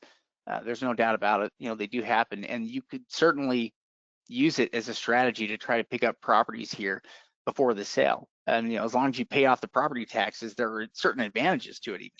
In fact, you wouldn't have to go through quiet title because you'd still have a clear title. So that'd be one of the advantages right off the bat, is that you wouldn't have to go through and deal with all the title stuff. So yeah, you could certainly do deals like that. The bigger issue normally is just that, well, there are deals that can be made sometimes. Maybe people just need, the opportunity, they need the cash, and if you can work something out with them on the cash, on some kind of a loan for it, but you could make a deal like that work. But with some tax sale properties, you just have individuals that have passed away or just no longer there, and that's, it's going to be hard to work out a deal like that with those individuals. And so, yeah, certainly you can do pre-foreclosures though, and they will work. Just like they'll work with bank foreclosures. In fact, you could probably utilize pre-foreclosures in most counties that you're going to work, or try to do tax sale stuff. If you have enough time before the sale, a month before the sale or so, that's probably the main limitation you'd have. It's just making sure you have enough time to work out a deal if you can get somebody in contact with you. Yeah, exactly. In fact, it's something that we teach our students how to do. We have a couple of different trainings. We have one that talks about how to do pre-foreclosures with structured property, but we also have a specific one that talks about how to doing the pre-foreclosure strategy with land. In fact, I think that is a totally untargeted market as far as investors contacting landowners. Let's say that you find a $30,000 lot where they owe $2,000 or $3,000 in back taxes. They live out of state. If we're able to contact that owner and say, hey, your property's coming up for sale, it's going to be sold for back taxes here next month. I'd like to give you pay off your property taxes plus put an extra $3 or $4 grand in your pocket. A lot of these people are already letting the property go, and so the fact that they could make some money on the property is going to be a good deal. Plus, you get a warranty deed. So we've got to check for any liens or judgments or mortgages that could still attach to the property, and that's part of the process we talk about in the training, is putting all of those things together to figure out what our profit margin would be. But something like a piece of land most of the time isn't going to have a mortgage on it, which means that we've automatically eliminated that. We could very well buy this free and clear, and we can get a warranty deed on it, which means we don't have to go through the quiet title process. So there's a great opportunity in doing that pre-foreclosure strategy. Yeah, in fact, on average, tax sale properties almost never have mortgages against them. Most properties, if there is any kind of like lenders that are involved, or if there are other parties that are involved, then they usually avoid foreclosure altogether. But the properties that make it onto this list are generally properties that have no mortgage. And that's why they're foreclosed on. For mortgage, the foreclosure notices go out, but they're just going out to a limited number of people. That aren't responding, or maybe they can't respond because they're no longer here. So yeah, we see that with a lot of properties here, but yeah, none of these properties I think are going to have mortgages on them. Certainly if they make it through the foreclosure, they don't usually have anything like that on them. And it kind of makes sense if you look at them. A lot of these properties, you can understand the idea that somebody may have acquired this property 50 years ago or 70 years ago, and it's been paid off for a long time. And that's how I think it is with a lot of these properties. They were just they were paid off long ago, and it's how they can end up on this list. Yeah, absolutely. Well, and really, this is a need. A lot of these properties, like Shade mentioned, the owners will find have died. In fact, that's one of the things that we see as we're going through and doing our due diligence and looking at the legal records, is we'll find where people have passed away. We'll find death certificates. We'll find probate information. And if they don't have any heirs or haven't set that up and the house becomes abandoned, after a period of time, the county's going to go ahead and foreclose on it and put it on the market. And it's good to be able to bring a buyer in there to fix the property up, put it back into productive use. Otherwise, you're going to have squatters, you're going to have illegal activities done. And that's part of the reason where there is, a lot of abandoned properties in some of these cities, they're creating land banks to go in there and board the property up, to put them in touch with investors that are willing to buy these properties at a discount to fix it up so that it again becomes a productive property that can be used. Yeah, another good question here is, Onondaga County allows you to purchase through online auctions using a credit card. Do you have a list of states or counties that allow this? And other than looking through each one's rules individually, actually, it's kind of a challenge because it's something that's changed just recently, and a lot of it has changed as counties have moved over to online auction systems, or as they switch over to new online auction systems.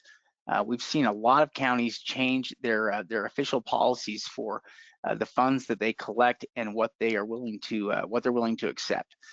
It More and more auctions though now are allowing buyers to pay using more online resources like credit cards. It's becoming far more common than it's ever been before, and a lot of times it's something that can go by state. So in other words, as we find counties here in New York, that have online auctions where they'll allow credit cards, a lot of the other counties there within the state that are offering will also allow payment through the same method. On the flip side of that, like there are other states, where it is just kind of the opposite. But most of those are not dealing with online auctions. Most of the companies that are dealing with online auctions have to deal with good online methods of payment like that. Like Oklahoma, this year was still almost entirely cash. With everything they did, they wanted to deal with cash. All of these counties are doing the online auctions now are kind of the opposite, where they're trying to make it more convenient for buyers, to use things like their credit cards to pay. And I know for a lot of you, that also makes a difference, in you want to be able to pay for things using a credit card. Yeah, well, and kind of an answer to that as well is it's really difficult to make a list because each county is individual, and some of the counties we've seen may uh, allow a credit card for the entire purchase or may have a credit card that's used for the down payment. So, automatically they'll charge 10% or 15% of what the winning bid is, and then you've got a certain period of time to wire over or send them the rest of the funds. So really, we've got to we've got to check each one. We've got to do the exact same thing ourselves. We can put out and say areas like New York or like Michigan that will allow credit cards, but if we're talking about individual counties, we've got to check on an individual county level. Let's see. How soon after auction for Illinois are results posted? That is a good question. I'm not sure how long it takes them before they actually post their results here from some of the auctions they've done, but they have had quite a few auctions here just recently in Usually it's a Illinois. couple weeks. Yeah, so some of these, maybe coming up here, we could probably find out.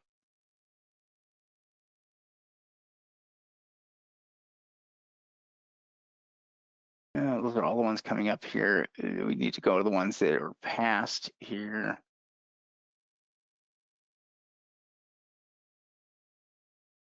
You'd almost have to kind of know what the date was and then go back and look at the individual county. Yeah, yeah. I don't think they have a past sale there. So if we knew one of the counties had their auction last month, then we could go look at that county. If you go to the home page, we could pick that Illinois county. So let's say it was, Alexander County or whatever it is, one of these counties. You could go ahead and look at it and then see when it happened, and they'll provide us with the The results. Yeah, so we could, normally we'd be able to click on that auction there, for that county, and then when we go look at the results, they'll have the most recent sale listed, down there, and so we can click on that most recent sale and then see the results, like this. That's what you'll need to do there with some of those counties there, and yeah, they usually do have them listed there within a couple of weeks. Well, and talking about over the counter, this is an area. See all of those properties that are available? Those are properties that can be picked up for around $850. So if we are talking about buying over the counter tax deeds, Illinois is a great state to look at because essentially they'll be about under $900 to purchase the over the counter deed. And if it's a good property, then it could definitely be worth, picking on or picking up and bidding on and winning. Yeah, in fact, yeah, we can see we have these mobile homes from this point, I think. Yeah, those are mobile homes. Yeah, there are mobile homes there. And yeah, we could do the same thing here with any of the counties. So any of these that are holding sales or that will be holding sales, we can track here, and you can see when they did their last sale, and when the results pull up. But usually it is within within a few weeks. So for instance, Will County is about to do their sale.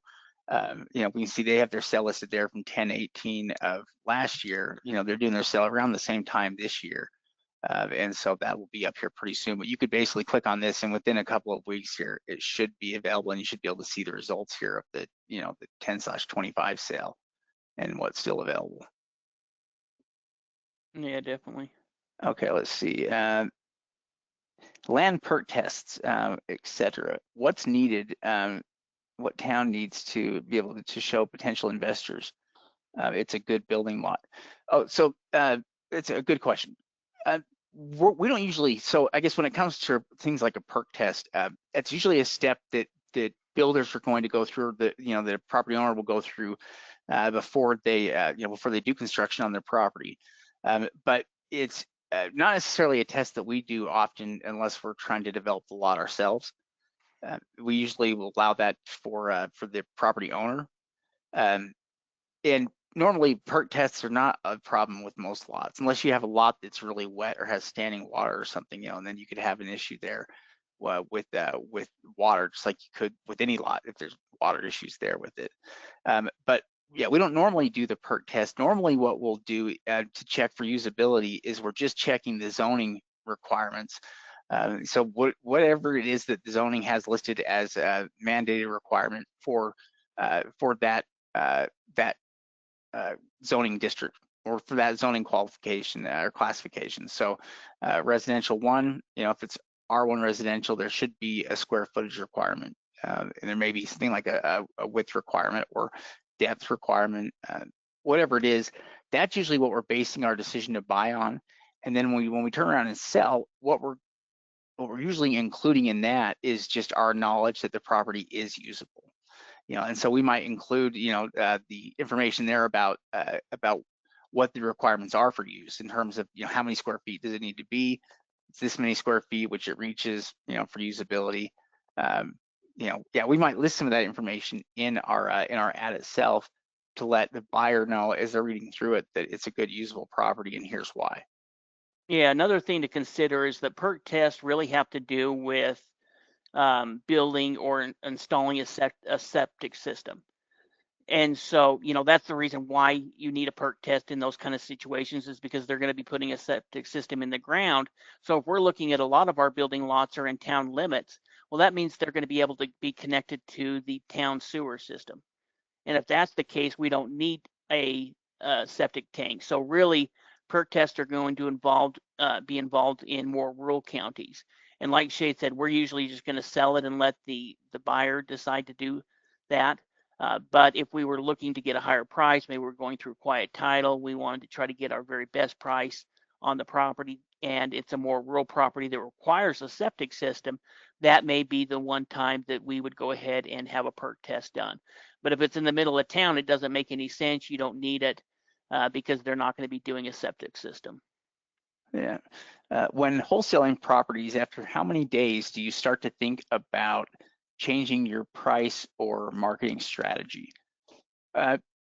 So, we may consider changing up our pricing and stuff after, I don't know. I mean, I guess after a month or so, a month or two, we may start to think about other things that we do. We don't really panic though with properties. I mean, because we're pretty well planning on it, we plan on it taking a year to sell properties. So if we get interest, we can get them to sell for less. Then that's always a good bonus. And so I don't know if I would say if you're not getting a lot of traction every 60 to 90 days, it could be worth evaluating it. Maybe you need to add more pictures. Maybe you need to change the way that your ad is listed. Maybe you do need to drop the price. In fact, one thing that was interesting is I was working with my dad and my uncle years ago, helping them market some of their properties that they were selling. And, we had lots where he just kept dropping the price and he wasn't getting any action on it. So he had me start increasing the price. And I started increasing the price back up to what we had it by $5,000 each week.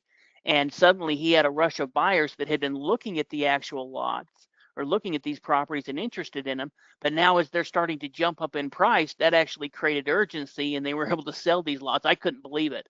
I didn't believe, are you sure you want me to do this? You want me to, yeah, just keep, every single month, every single week as we relist it, let's bring up the price. And it ended up selling all those properties because it did create a sense of urgency. So it's important to look at those ads, see who you're marketing to, and make sure that we use all of the free services that are available. Because as I said before, it's going to put them in front of different people's eyes. Different people are looking at Facebook than are looking at Craigslist.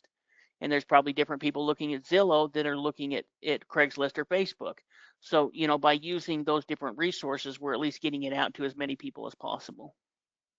Yeah, let's see, great questions here. If you have a real estate license in another state and you buy a property or you put a property on the MLS in Illinois, should you disclose your real estate license? That one I'm going to have to look up. It's been 20 plus years since I was a real estate agent.